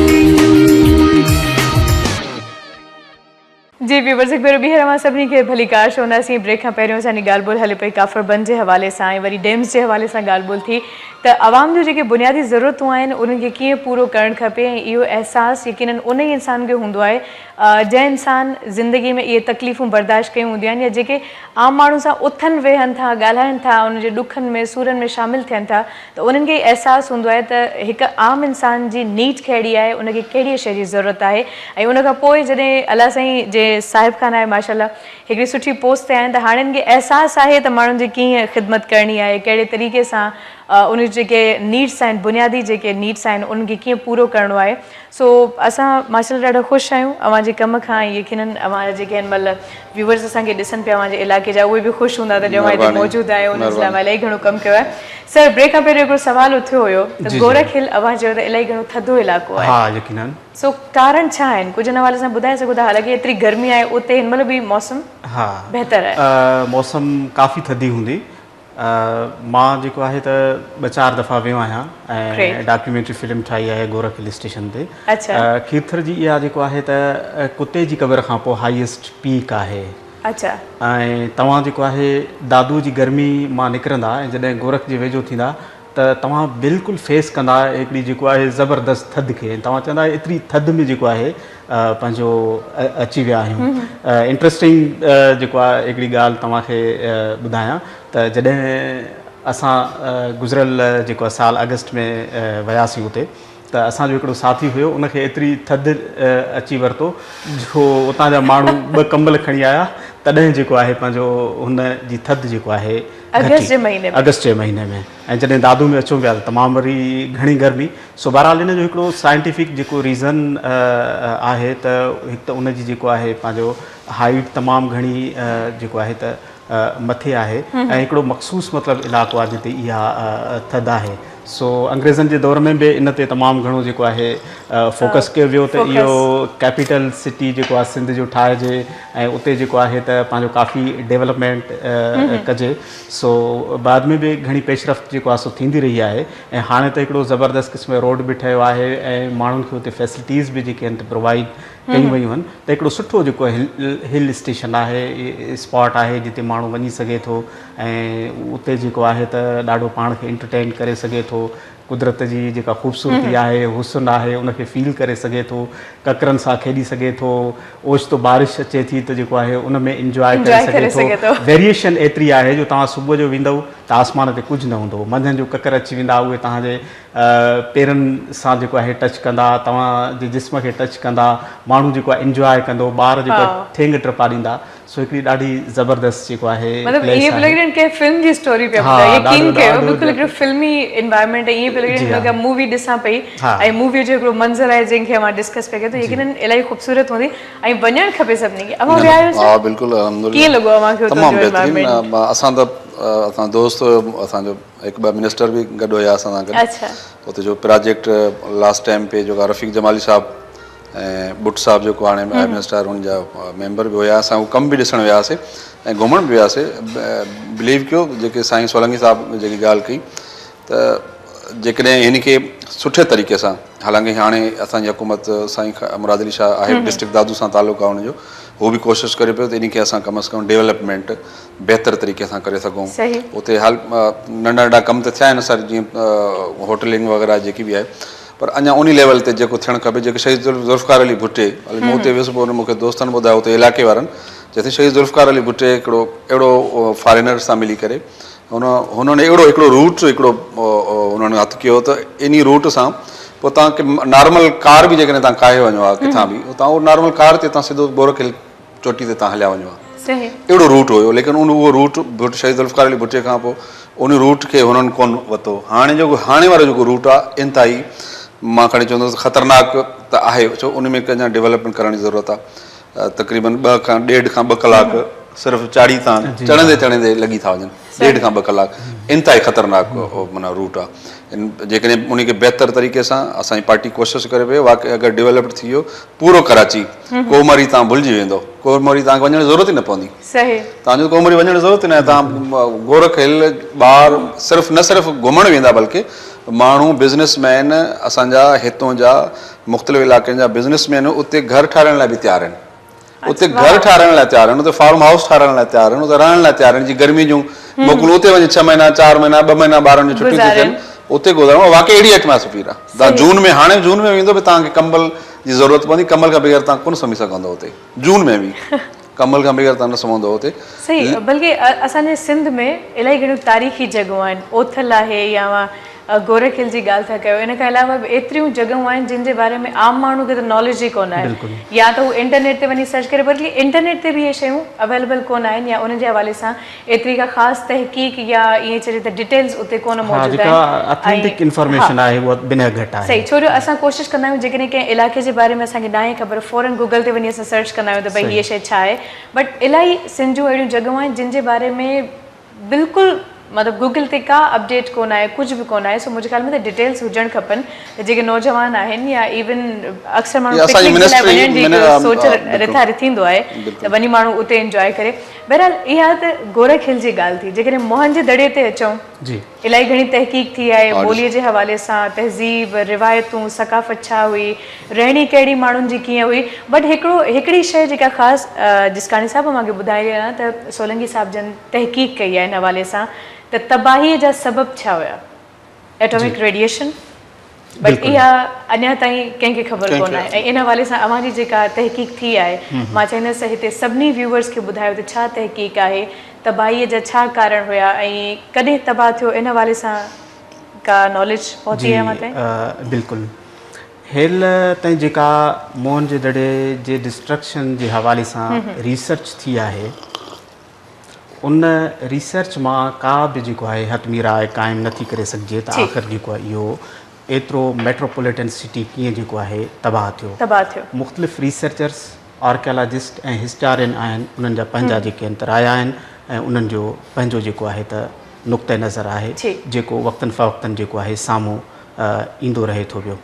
हाणे 2-4 शयूं आहिनि जेको आहे, जॾहिं सर जॉन मार्शल जे रहनुमाई में 1922 में मोहन जे दड़े जी खोटराई थी त उन वक़्तु जेको आहे 2 राया जेको आहे क़ाइमु कया विया मोहन जे दड़े जे हवाले सां। हिकु इहा राय क़ाइमु कई वई त आर्याज़ आया जिन हितां जे माण्हुनि खे जेको आहे तबाह कयो। हाणे इहो सुवालु आहे त आर्या केरु हुया ऐं किथां आया? आर्या बेसिकली जेको आहे ईरान ऐं रूस जे जेको आहे ऐं यूरोप जे जेको आहे उभारियल इलाइक़नि खां आयल माण्हू हुया। हाणे हिकिड़ी सिविलाइज़ेशन आहे त उन जे उपतड़ वरी जेको आहे एंटी सिविलाइज़ेशन में आहे। आर्यन्स जेके हुया त उहे पंहिंजो खाना बदोश हुआ, जिते उन्हनि खे पाणी मिलंदो हो, जिते उन्हनि खे जेको आहे पंहिंजो घोड़नि खे गाह मिलंदो हो, उन्हनि जी जेका किथे परमानेंट सेटलमेंट जेको आहे न हुई। त हाणे मोहन जे दड़े जूं जेके कंटेम्पररी सिविलाइज़ेशन्स हुयूं उहे हुयूं मेसोपोटेमिया, चाइनीज़ ऐं इजिप्शियन सिविलाइज़ेशन, जिन सां जेको आहे मोहन जे दड़े जी तहज़ीब जो या मोहन जे दड़े जे माण्हुनि जो जेको आहे त इंट्रैक्शन जेको आहे रहंदो हुयो। त हिकु राय इहा क़ाइमु कई वई ऐं ॿी राय इहा हुई त हिते जेको आहे जेके ऑब्जेक्ट्स, जेके शयूं लधियूं वयूं आहिनि, उन्हनि में रेडिएशन एतिरी आहे जो लॻे थो त हिते जेको आहे ताबकारी जो कुझु मतिलबु कोई अटैक थियो आहे, को का मतिलबु एटॉमिक शइ जेको आहे हिते थी आहे जंहिंजे करे इहो सभु कुझु जेको आहे पंहिंजो थियो आहे। हाणे इन राय खे जेको आहे साइंटिफिक बुनियादनि ते जंहिं शख़्स जेको आहे मुनज़िम कयो उहो आहे बर्तानिया जो डेविड विलियम डेविनपोर्ट। उन जेको आहे हिकिड़ो किताबु लिखियो 1979 में उन किताब जो जेको आहे नालो आहे atomic destruction in 2000 before Christ. उन खां पोइ जेको आहे हिन मोहनजोदड़े ते तक़रीबन 12 खां 14 साल जेको आहे रिसर्च कई ऐं 1996 में हिन जेको आहे त इहा राय ॾिनी त मोहनजोदड़े जी जेका तबाही थी आहे त उहा एटॉमिक रेडिएशन जे करे थी आहे। ऐं हिन वरी इन हवाले सां जेको आहे त हिकिड़ी इहा राय बि जेको आहे सो ॾिनी त का जेको आहे ख़लाई मख़लूक उहा हिते आई जिन जेको आर्यन्स खे सपोर्ट कयो ऐं मक़ामी माण्हुनि खे जेको आहे हितां पंहिंजो जेको आहे तड़े कढियो। इन ते जेको आहे हिस्ट्री चैनल वारनि जेको आहे 1996 खां पोइ हिन जी राय अचण खां पोइ हिकिड़ी डॉक्यूमेंट्री बि ठाही हुई एंशंट एलियंस जे सॼी दुनिया में जेको आहे थरथलो मचाए छॾियो त आख़िर इहा कहिड़ी मख़लूक हुई जेका मोहनजोदड़े में आई ऐं उतां जे माण्हुनि खे जेको आहे तड़े कढे वियो।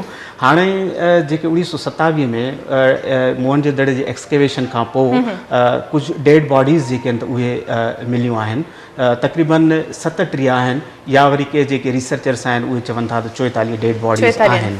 त हाणे जेको आहे हिन डेविड विलियम्स जी इहा राय बि आहे त पंहिंजो हिननि खे 7 ॾींहंनि जो अल्टीमेटम ॾिनो वियो त तव्हां जेको आहे हितां निकिरी वञो ऐं हीअ सॼी सेटलमेंट जेको आहे असांखे जेको आहे खपे अदरवाइज़ जेको आहे त पंहिंजो असां हिन खे पंहिंजो तबाह कंदासीं।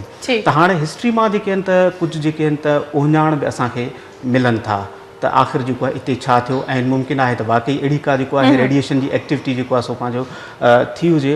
हाणे महाभारत आहे उन में बि जेको आहे त हिकिड़ो रेफरेंस जेको आहे पंहिंजो आहे हिकिड़ो लफ़्ज़ इस्तेमालु कयो वियो आहे डरोन परावा। डरोन जेके अॼुकल्ह हमला थियनि था शायदि इहो लफ़्ज़ जेको आहे उतां वरितो वियो हुजे त उन जी जेका माना आहे संस्कृत में उहा आहे अग्नि आहे बाहि।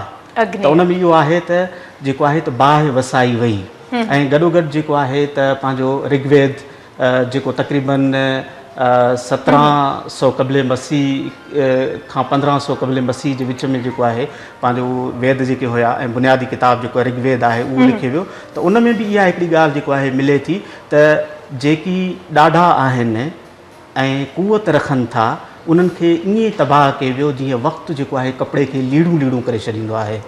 त ऐं मुमकिन आहे त जेको आहे पंहिंजो जेको आहे त एटॉमिक को उन्हनि ते जेको आहे हमिलो जेको आहे सो थियो हुजे। ऐं हिकिड़ी ॿी बि राय जेको आहे रशियन आर्कियोलॉजिस्ट अॼुकल्ह जेको आहे David Williams J in theory खां पोइ ॾिनी आहे त हुननि चयो त पंहिंजे कंटेम्पररी सिविलाइज़ेशन्स जे भेट में मोहनजोदड़े जा माण्हू इंतिहाई साइंसी ज़हन रखंदड़ हुया ऐं उहे इन्वेंटर्स हुया। हुननि तमामु घणियूं शयूं जेके त पंहिंजो ईजाद कयूं त ऐन मुमकिन आहे त हुननि पाण जेको आहे त एटम बम ईजाद कयो हुजे ऐं उहो कंहिं हादसे जे करे जेको आहे त फाटी पियो हुजे ऐं माण्हू जेको आहे फौरी तौर ते उतां जेको आहे निकिरी विया हुजनि। जीअं 1986 में जेको आहे चर्नोबिल में रूस में थियो त थोरी कंहिं ह्यूमन एरर जे करे जेको आहे त एतिरो पंहिंजो जेको आहे ह्यूमन लॉस थियो जाननि जो नुक़सानु थियो। त हाणे जेको आहे इन हवाले सां जेको आहे त मुनज़िम हिकिड़ी कोशिशि कई थी वञे त आख़िर जेको आहे एतिरी वॾी जेको आहे दुनिया जी वॾे में वॾी मुनज़िम ऐं मुहज़िब तहज़ीब जेको आहे कीअं डिस्ट्रॉय थी। सो असां जेको आहे हिकिड़ी फाइनल राय ते कोन था पहुची सघूं पर जेका साइंटिफिक अंदाज़ में जेको आहे तहक़ीक़ थिए थी त उन मां हिकिड़ो असां जेको आहे अनुमान हिकिड़ो अंदाज़ो जेको आहे करे सघूं था त वाक़ई जेको आहे ईअं थियो हूंदो। हाणे मसइलो इहो बि थियो आहे त साइंटिफिक जेका रिसर्च मैथडोलॉजी आहे उन मुताबिक़ मोहनजोदड़े ते कमु जेको आहे बिना घटि थियो आहे ऐं इन कम खे हिकिड़ो शख़्स जेको आहे तमामु घणो अॻिते वधाए सघियो पिए। उहो तमामु वॾो आर्कियोलॉजिस्ट हो ऐं हुनजी क्रेडिट ते तमामु वॾो कमु आहे। उहो हो नोनी गोपाल मजमादार जंहिंखे 1938 में जेको आहे त झांगारा बाजारा हिते रिसर्च कंदे जेको आहे क़तलु कयो वियो। तक़रीबन जेको आहे 70 खां 80 जेके आर्कियोलॉजिकल स्पॉट्स आहिनि चाहूं जो दड़ो आहे आमरी जो दड़ो आहे त उहो सॼो जेको आहे त उन एक्सकेवेट कया हुआ। त हाणे जेकॾहिं उहो माण्हू जीअरो हुजे हा त मोहनजोदड़े जे हवाले सां ॿ जेके आहिनि त शानदार कमु थियनि हा। हिकु त मोहनजोदड़े जी डिस्ट्रक्शन ॿियो उनजो जेको आहे त स्क्रिप्ट। हाणे जेको आर्कियोलॉजी जो उन वक़्त जो जेको आहे त डायरेक्टर जनरल हुयो सर जॉन मार्शल, उहो बि इन एक्सकेवेशन खां पोइ जेको आहे हले वियो ऐं उनजी डेथ जेको आहे 1958 में थी ऐं उनजो बि वरी पोइ बाद में कंसर्न जेको आहे मोहनजोदड़ो या इंडस सिविलाइज़ेशन सां घटि रहियो। बहरहाल इहा हिकिड़ी जेको आहे त पंहिंजो राय आहे ऐं इन राय ते साइंटिफिक जेको अंदाज़ में रिसर्च करण जी जेको आहे ज़रूरत आहे, अञा वधीक ज़रूरत आहे। ऐं हिन महिल ताईं इहो कमु मुंहिंजे ख़्याल में त अहिड़े तरीक़े सां कोन थियो आहे जहिड़े तरीक़े सां थियणु खपे। हिन महिल ताईं असां इलाही सवाल आहिनि मोहनजोदड़े जे हवाले सां जेके यकीनन ज़हन में आहिनि। बहरहाल हिकिड़ी मिस्ट्री आहे, हिकिड़ी मिस्ट्री आहे बिल्कुलु। ऐं इन तां कॾहिं परदो लहंदो प्रॉपर या कॾहिं साम्हूं ईंदी, छा हक़ीक़त आहे, छा हक़ीक़तूं हुयूं, छा तहज़ीब हुई, कहिड़ी ॿोली ॻाल्हाई वेंदी हुई, यकीनन हिकिड़ी वॾी मिस्ट्री आहे। अलाह करे त जल्दी इहो राज़ खुले त जीअं सभिनी खे ख़बर पए। बहरहाल मकली वरी हिकिड़ो तारीख़ी कब्रिस्तान, हिकिड़ी तारीख़ी जॻह। ऐं मकली खां कॉल आई, ॾिसूं था त केरु आहे। अस्सलाम वालेकुम। वालेकुम सलाम। जी अदी, ख़ुशि आहियो? जी अदी बिल्कुलु ठीकु ठाक। तव्हां कीअं अदी? अल्हम्दुलिल्लाह ठीकु ठाक। पंहिंजो नालो ॿुधाइजो। अदी असां इलाही टाइम खां तव्हांखे कॉल करणु लॻायूं लेकिन लॻे न पई। बसि छा कजे, हाणे लॻी वई न मुंहिंजी कॉल। छा थियो चवणु चाहियो? जी तव्हांजी आवाज़ घटि पियो अचे। जी तव्हांजो आवाज़ इलाही घटि पियो अचे अदी। ठीकु अदी, अव्हांजो आवाज़ बिल्कुलु प्रॉपर अचे पियो, त अव्हां जेका ॻाल्हि चवणु चाहियो था उहा चई सघो थियूं। अदी तव्हां इलाही प्यारा था लॻो। Hello hello, thank you so much. अव्हां मुंहिंजी तारीफ़ कई, वॾी महिरबानी अव्हां जी, लख थोरा। प्रोग्राम जे हवाले सां कुझु चवणु चाहींदियो? तव्हांजो प्रोग्राम इलाही सुठो आहे ऐं तव्हां पाण इलाही प्यारा आहियो। वॾी महिरबानी, लख थोरा मुंहिंजा। अव्हां कॉल कई। ऐं जिसकाणी साहब माशाल्लाह हिकिड़ी बहितरीन इंफॉर्मेशन सोलंकी साहब शेयर कई। मां एप्रिशिएट कयां पियो सोलंकी साहब जी नॉलेज खे। जेकॾहिं तारीख़ी मागन, तारीख़ी मक़ामनि जी ॻाल्हि कई वञे ऐं उन्हनि जी मतिलबु मौजूदा कंडीशन पोज़ीशन जी ॻाल्हि कई वञे, त अव्हां केतिरा सेटिस्फाई आहियो? छा इन्हनि ते जेतिरो कमु थियणु खपे ओतिरो थियो आहे? न, मां सेटिस्फाई हक़ीक़त में न आहियां। जो जेतिरी हिस्ट्री साईं जन तहज़ीब लाइ ॿुधाए पियो, ऐं असां वटि सिंध में त एॾी वॾी तहज़ीब आहे, ऐं असां जेकॾहिं इन खे रिसर्च कयूं, बाक़ाइदा हिकिड़ो इदारो आहे त सही, लेकिन उन लेवल ते अञा ताईं जेको आहे सो कोन थी आहे पंहिंजो रिसर्च। हालांकि हाणे मां रिसेंटली उते अंतालिया में हिकिड़ो इलाइक़ो हुयो, उन में एलेक्जेंडर सिकंदर आज़म इटली, उते असांखे उते वियासीं। उते असांखे मुंहिंजी फैमिली मूंसां गॾु हुई, त बिलीव कयो। हालांकि एतिरो को ख़ासि कोन हुयो, बसि उहो पुराणी जी हुजे अचे हिते 20,000 कंहिं चयो, कंहिंजो 15,000 ख़ानदान हिते रहंदा हुया, ऐं हिते जेको आहे हीअं पाणी जी लाइन हुई, हीअं बि बल्कि हीअ त 5,000 साल पहिरियां असांजी तहज़ीब। ऐं जेकॾहिं हे उन तरीक़े सां मकली ते ऐं मोहनजोदड़ो ते कमु कयो वञे ऐं फैसिलिटेट कयो वञे पंहिंजो असांजे टूरिज़म जेके ॿाहिरां अचनि पिया, त तव्हांजी सिंध, तव्हांजी हे टूरिज़म बि एतिरो टूरिज़म हिते ईंदो, एतिरो टूरिस्ट हिते ईंदो, त असांजे सिंध ख़ुशहाल थी सघे थी हिन में। असां वटि एतिरो कुझु आहे। ॿिनि वटि त सिर्फ़ु ईअं घणी चवंदा आर्टिकल शयूं जी हुजनि न, आर्टिफिशियल शयूं हुजनि। ॼण दुबई आहे, दुबई तां पूरो आर्टिफिशियल आहे। अंतालिया बि तक़रीबन मुख़्तलिफ़ शयूं हिकु अधु अथनि जेन्युइन, बाक़ी सभु आर्टिफिशियल जूं शयूं आहिनि। ऐं असां वटि जेन्युइन शयूं आहिनि, मकली हुजे या मोहनजोदड़ो हुजे, जीअं चाहियो साईं ॿुधायो, उहा बि तारीफ़ चवंदा मोहनजोदड़े सां उन्हनि जी मिले थी पई। सर ॻाल्हि ॿोल खे माज़े सां कंटिन्यू कंदासीं, ब्रेक जो टाइम आहे ऐं ब्रेक खां पोइ असां जेका गुफ़्तगू हले पई उनखे अॻिते वधाईंदासीं। सो मिलूं था हिकिड़े मुख़्तसिर ब्रेक खां पोइ। मुझे सिंध के सलाम सलाम सुन, मुझे सिंध के सलाम सलाम सुन, मुझे सिंध के सलाम सलाम सुन, मुझे सिंध के सलाम सलाम सुन। जी व्यूवर्स, असांजो पंहिंजो प्रोग्राम जारी सारी आहे सलाम सिंध। ऐं असांजी ॻाल्हि ॿोल हिन महिल तहज़ीब जे हवाले सां थिए पई, ऐं यकीनन तहज़ीब में इलाही शयूं आहिनि जेके असांजे सक़ाफ़त जो ख़ासि हिसो आहिनि, असांजे सिंध जो ख़ासि हिसो आहिनि। ऐं उन्हनि शयुनि खे डिस्कवर करणु, उन जी तारीख़ खे मालूम करणु असांजी ईअं चइजे त ज़िमेदारी बि आहे, फ़र्ज़ु बि आहे। ऐं सिंध जे हवाले सां असांजी ऑफियर बि ॻाल्हि हले पई जेका तमामु बहितरीनु हुई, ऐं असां चाहींदासीं त उन ॻाल्हि खे अॻिते बि पहुचाए वञे। टूरिज़म जे हवाले सां जेकॾहिं सिंध खे ॾिठो वञे, तव्हां छा था भायो त केतिरी बहितरीनु आहे? इन हवाले सां हिकिड़ी सरसरी गुफ़्तगू त असांजी थी, बट माज़रत सां ॻाल्हि अध में कटिजी वई, जो ब्रेक जो टाइम हुयो। तमामु बहितरीनु असां वटि हिकिड़ो एनवायरमेंट आहे। तव्हां न सिर्फ़ु ओवरऑल मुकमल सिंध, हितां खां वञो तव्हां कश्मीर ताईं, तव्हां मोहन जो दड़ो खे तव्हां वठो, गोरख हिल जी ॻाल्हि गोरख हिल जी ॻाल्हि थी, बहितरीनु हिकिड़ो तव्हांजो वहां उते हिकिड़ो बहितरीनु टूरिस्ट तव्हांजो अची सघे पियो। थरपारकर जी एॾी ज़बरदस्त थरपारकर जेकॾहिं तव्हां उनखे असांजी सिंध गवर्नमेंट करे पई हाणे उन ते तमामु घणो वर्क करे पई, अलाह करे इंशाल्लाह सुठी डेवलपमेंट उते थी वञे ऐं उते बि तमामु सुठो असांजो टूरिस्ट उते बि अची सघे पियो, मकली ते कमु थी सघे पियो, उते बि कम जी ज़रूरत आहे हिन टाइम, उते बि असांजो टूरिस्ट अचे पियो। ओवरऑल सिंध तव्हांजी तहज़ीब सां भरियल आहे मुकमल, सिर्फ़ु असांखे ज़रूरत आहे तवजो जी। मां तव्हांजी टेलीविज़न सिंध टीवी जे तवसर सां मां सैयद मुराद अली शाह खे बि रिक्वेस्ट कंदुसि त जेकी मिनिस्ट्री असांजी हिन टाइम जेको आहे सो जंहिं वटि बि आहे असांजे दोस्त वटि उनखे बि मुकमल फाल कयो वञे ऐं बाक़ाइदे जीअं एजुकेशन में असां बजट रखंदा आहियूं हिन में बाक़ाइदे बजट रखी वञे ऐं तमामु ठीकु ठाकु बजट रखी वञे ताकी हिन ते कमु थिए, असांजी तहज़ीब ते कमु थिए, असांजी सी साइड ते कमु थिए, असांजी मकली ते कमु थिए, असांजो हक़्स पे पूरी पटी आहे, एॾो बहितरीनु हक़्स पे, एॾो बहितरीनु तव्हां हिते असां वटि समुंड आहे ऐं असां वटि हिकिड़ो माहौल आहे, लेकिन कमु असां वटि उन लेवल जो कोन्ह थियो आहे जो असां टूरिस्ट जंहिं लेवल ते थियणु खपे। उन खां पोइ आहे अमन अमान जो मसइलो, अलाह कंदो हू त बहितर थी वेंदो, जॾहिं अमन अमान बहितर थी वेंदो तव्हां हीअ शयूं तव्हांजी असांजूं यूटिलाइज़ थी वेंदियूं त टूरिस्ट हिकु चकर जेकॾहिं टूरिस्ट खे तव्हां हिते फैसिलिटेट कयो त तव्हां वटि बार बार टूरिस्ट ईंदो इंशाल्लाह। मां जेको जिसकानी साहिब जी ॻाल्हि में इहा ॻाल्हि ऐड कंदुसि त तक़रीबन 7 साल खनि अॻु जेको आहे कुते जी कवर जेको हिकिड़ो ॾाढो यूनिक स्पॉट आहे कीरथर पहाड़नि में शहदादकोट ज़िले में त वियासीं। मां चवंदुसि त मुंहिंजी लाइफ ऐं कैरियर जी हिकिड़ी ॾाढी शानदार ऐं यादगार जेको आहे जर्नी कुते जी कवर त रस्ते में एतिरा ज़बरदस्त स्पॉट्स हुया जेके मां शूट कया ऐं जॾहिं उन कुते जी कबर जी डॉक्यूमेंट्री में उहे शॉट्स ॾिनासीं त घणा माण्हू चवणु लॻा यार जेके ही त नियागरा फॉल्स आहिनि, एतिरा वॾा वॾा फॉल्स, एतिरियूं नयूं ऐं नदियूं ऐं एतिरो जेको आहे त पंहिंजो यूनिक जेको आहे पहाड़नि जो फॉर्मेशन जो तमामु घणी जेको आहे हैरानी थिए थी।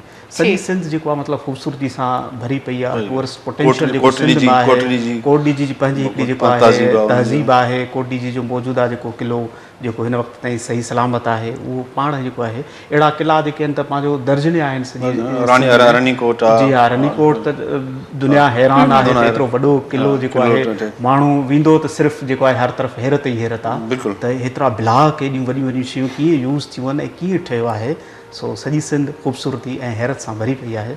नो डाउट ऐं कमु करण जी वाक़ई अशद ज़रूरत आहे ऐं जेकॾहिं हिन स्टेज ते बि कमु न कयो वञे त उन खां पोइ थी सघे थो त वक़्तु असांखे मोहलत ई न ॾिए थी ऐं असां पंहिंजे विरसनि खे पंहिंजी तहज़ीब जेके ईअं चए त यादगार शयूं आहिनि उन सभिनी खे असां एतिरो पोइ ते छॾे ॾींदासीं जो शायदि असां बि उन्हनि सां गॾु पिया पोइ ते वञूं पिया, अॻिते कोन पिया वधूं। असांजी क़ौम माज़रत सां थी सघे थो मे बि इलाही माण्हू हिन राय सां इतफ़ाक़ न रखनि ऐं इलाही माण्हू चवनि त न ईअं कोन आहे, बहरहाल असां पोइ ते पिया वञूं, अॻिते कोन पिया वधूं। बिल्कुलु, बहरहाल अवेयरनेस जेको आहे त डेवलप करण जी ज़रूरत आहे ऐं माण्हुनि में इहो अहसासु पैदा करिणो आहे त इहे सभु शयूं असांजूं पंहिंजूं आहिनि, सही पंहिंजूं आहिनि, असांजे तहज़ीब जो असांजे सक़ाफ़त जो हिकिड़ो जेको आहे यूनिक हिसो आहिनि, उनखे प्रिज़र्व करिणो आहे ऐं उन्हनि खे जेको आहे यूटिलाइज़ करिणो आहे, दुनिया खे ॾेखारिणो आहे त असां जेको आहे केतिरो सिविलाइज़्ड जेको आहे सो हुयासीं ऐं हाणे जेको आहे इन क़ाबिल फ़ख़्र माज़ीअ जे बुनियाद ते पाण खे जेको आहे मुस्तक़बिल में केतिरो जेको आहे बिल्डअप करे सघूं था, डेवलप करे सघूं था।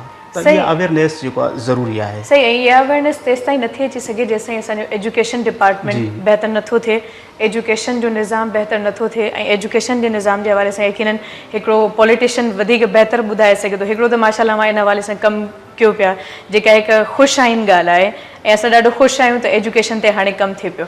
बहरहाल उन हिसाब सां न पियो थिए जहिड़े हिसाब सां दुनिया में कमु थिए पियो। सो उन हवाले सां छा चवणु चाहींदो त एजुकेशन ख़ासि तौर ते सिंध में अञा पंजाब वरी बि कुझु बहितर आहे माशाल्लाह, ॿिया सूबा बहितर आहिनि, बट सिंध जी जेका पोज़ीशन आहे जेको इल्म ऐं अदब जो मर्कज़ हुयो हिन महिल उते तालीम कोन आहे माज़रत सां। उहो त तव्हां बिल्कुलु हक़ बजारियो आहियो। टैलेंट त असांजे सिंध में तमामु घणो आहे, हक़ीक़त जेकॾहिं ॾिठो वञे टैलेंट एतिरो आहे असांजे सिंध में। बाक़ी एजुकेशन जे हवाले सां जेके सहूलियतूं आहिनि, असांजो जेको त असांजा जेके स्कूल्स आहिनि, असांजो ॿुधायांव थो न असांजो माशरो पाण असां सिर्फ़ु गवर्नमेंट कुझु बि नथी करे सघे, जेतिरे ते असां पंहिंजो पाण खे ठीकु करण जी कोशिशि न कंदासीं। जब तव्हां मिसाल वठो, असांजा उस्ताद टीचर क़ाबिल एतिराम आहिनि मुंहिंजे लाइ, मोहतरम आहिनि, लेकिन असांजा टीचर्स बि तव्हां ॾिसो, हाणे प्राइवेट स्कूल में कंहिं टीचर्स जी 8,000 10,000 पघार, 12,000 पघार, उहा डेली टीचर प्राइवेट स्कूल में ज़रूरु वेंदो या वेंदी, लेकिन प्राइमरी स्कूल जी सैलरी तव्हां ॾिसो, हिन टाइम प्राइमरी टीचर जेको सीनियर आहे उहो 60,000 खां 70,000 तनख़्वाह खणे पियो पर मंथ, लेकिन उहो टीचर पढ़ाइण लाइ तयारु कोन्हे, स्कूल में वञण लाइ तयारु कोन्हे। इदारा त आहिनि, स्कूल त आहिनि, पसमंदा स्कूल, तव्हां लाड़काणा वञो, शिकारपुर जेके साईं जी ॻाल्हि कई सोलंकी साहिबु, शिकारपुर में एॾा बहितरीनु स्कूल, तमामु बहितरीनु स्कूल। छा इन असांजो जेको असांजो इहो तबिको, जेतिरे ताईं असांजा टीचर सिंसियर न थींदा असांजे मुआशिरे सां, पंहिंजे बचनि सां, पंहिंजे नौजवान ईंदड़ जेको नस्ल आहे असांजो, जेतिरे ते टीचर सिंसियर न थींदा, गवर्नमेंट ऑफ सिंध हुजे या गवर्नमेंट ऑफ पाकिस्तान हुजे, कुझु बि नथी करे सघे।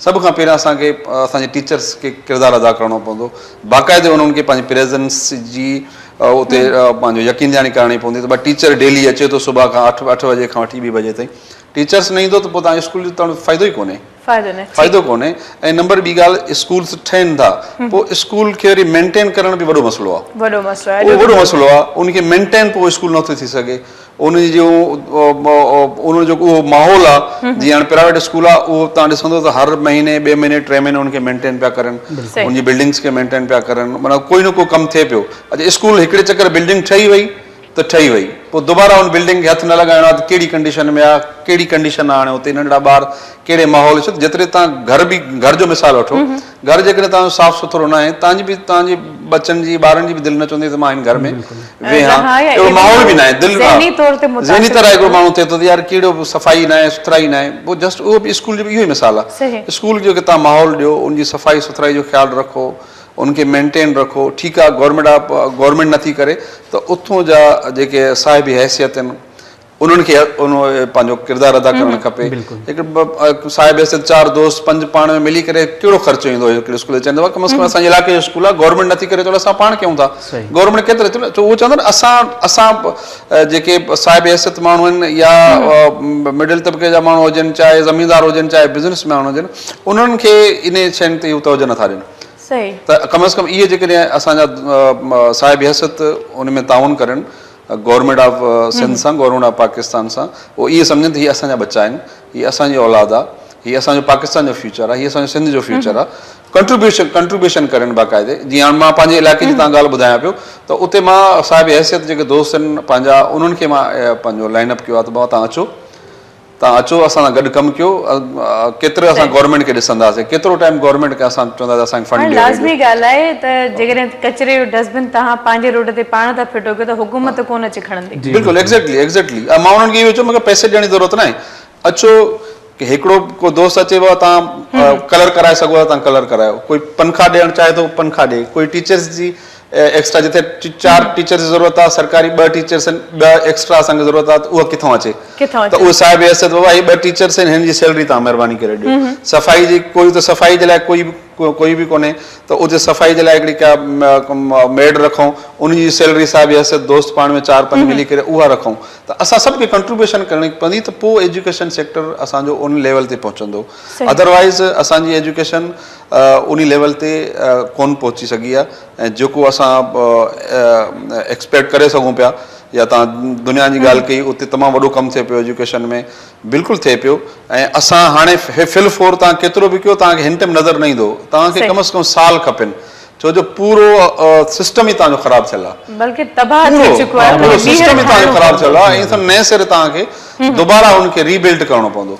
जेके शयूं पहिरियां बहितर हुयूं 20 साल, अॼु उहे शयूं बहितर न आहिनि, अञा उहो दिन ब दिन ख़राब थियनि। हालांकि असां दुनिया सां मुक़ाबले जी ॻाल्हि था कयूं, असां मुक़ाबले में शामिल ई कोन आहियूं, ऐं सरकारी शयुनि खे पंहिंजो माना पंहिंजी माल गनीमत सम्झी सरकारी शयुनि मथां कब्ज़ा बि कया विया आहिनि। जिथे बि तव्हां वञो, इंटीरियर सिंध में वञो, स्कूलनि जूं का बिल्डिंग्स, मुंहिंजे इलाइक़े में बि असांजे स्कूल ठहियल आहिनि, बराबरि में जेकॾहिं कंहिंखे 50 फुट मिलियो, 100 फुट मिलियो, उते पंहिंजो कमरो ठाहे छॾियो, इहे नथो चवंदो भेण असांजा ॿार पढ़ंदा या न, माना माल गनीमत आहे, गवर्नमेंट जी शइ आहे, हिते कब्ज़ो करणो आहे। सोलंकी साहब, अवां कुझु चवण थी मां इहो चाहे पियो त तव्हां अमेरिका वेंदा त हर किलोमीटर ते हिकिड़ो बोर्ड लॻियल हूंदो आहे, उन में लिखियलु आहे education is the best investment. माण्हू जेकी बि उतां गुज़रनि था उहे तइलीम जे अहमियत खां जेको आहे हर किलोमीटर ते आगाह थियनि था। हाणे जीअं जिसकाणी साहिबु जेको आहे ॻाल्हि कई त उस्ताद खे जेको आहे त ख़ुदि ज़िम्मेवार थियणो आहे, सेल्फ रिस्पॉन्सिबल जेको आहे थियणो आहे ऐं हुनखे इहा जेको आहे शइ बि रियलाइज़ करणी आहे त मज़हब जेको उस्ताद जो दर्जो ऐं मक़ाम मुतयन कयो आहे उहो तमामु मथां आहे। नबी पाक जिन फरमायो त मूंखे मुअल्लिम उस्ताद बणाए मोकिलियो वियो आहे, त इन खां वधीक ॿी जेको आहे त कहिड़ी ॻाल्हि थी सघे थी। इन सां गॾोगॾु जेके पेरेंट्स आहिनि या ॻोठ में सरंदीअ वारा माण्हू आहिनि जेके रिस्पॉन्सिबल आहिनि, स्टेक होल्डर्स आहिनि, उहे बि हिकिड़ो जेको आहे चेक रखनि। हाणे काफ़ी जेके आहिनि त अहिड़ा इंडिविजुअल एग्ज़ाम्पल्स जेको आहे असांजे ॻोठनि में या जेको आहे नंढनि शहरनि में मौजूदु आहिनि जिते वालिदीन, उस्ताद ऐं ॿिया ज़िम्मेवार माण्हू गॾिजी करे जेको आहे कंट्रीब्यूट कनि था ऐं उते तव्हां जेको आहे पंहिंजो माहौल ॾिसो। हिते कराची में असां वटि सिंधी बहिराड़नि में काफ़ी अहिड़ा स्कूल जेके आहिनि त मूं पाण ॾिठा आहिनि जिते मुंहिंजा दोस्त पढ़ाइनि था, उहे एतिरा त डेवलप्ड आहिनि ऐं डिसिप्लिन जे हवाले सां जो लॻे थो त भई हीअ त आर्मी पब्लिक स्कूल्स आहिनि या कैडेट कॉलेजिस आहिनि, उते टीचर जेको आहे एतिरो पंक्चुअल ऐं उते जेको आहे त ॿारनि ते एतिरो जेको आहे तवजो ॾिनो थो वञे उन्हनि जी तइलीम ते, उन्हनि जी तरबियत ते।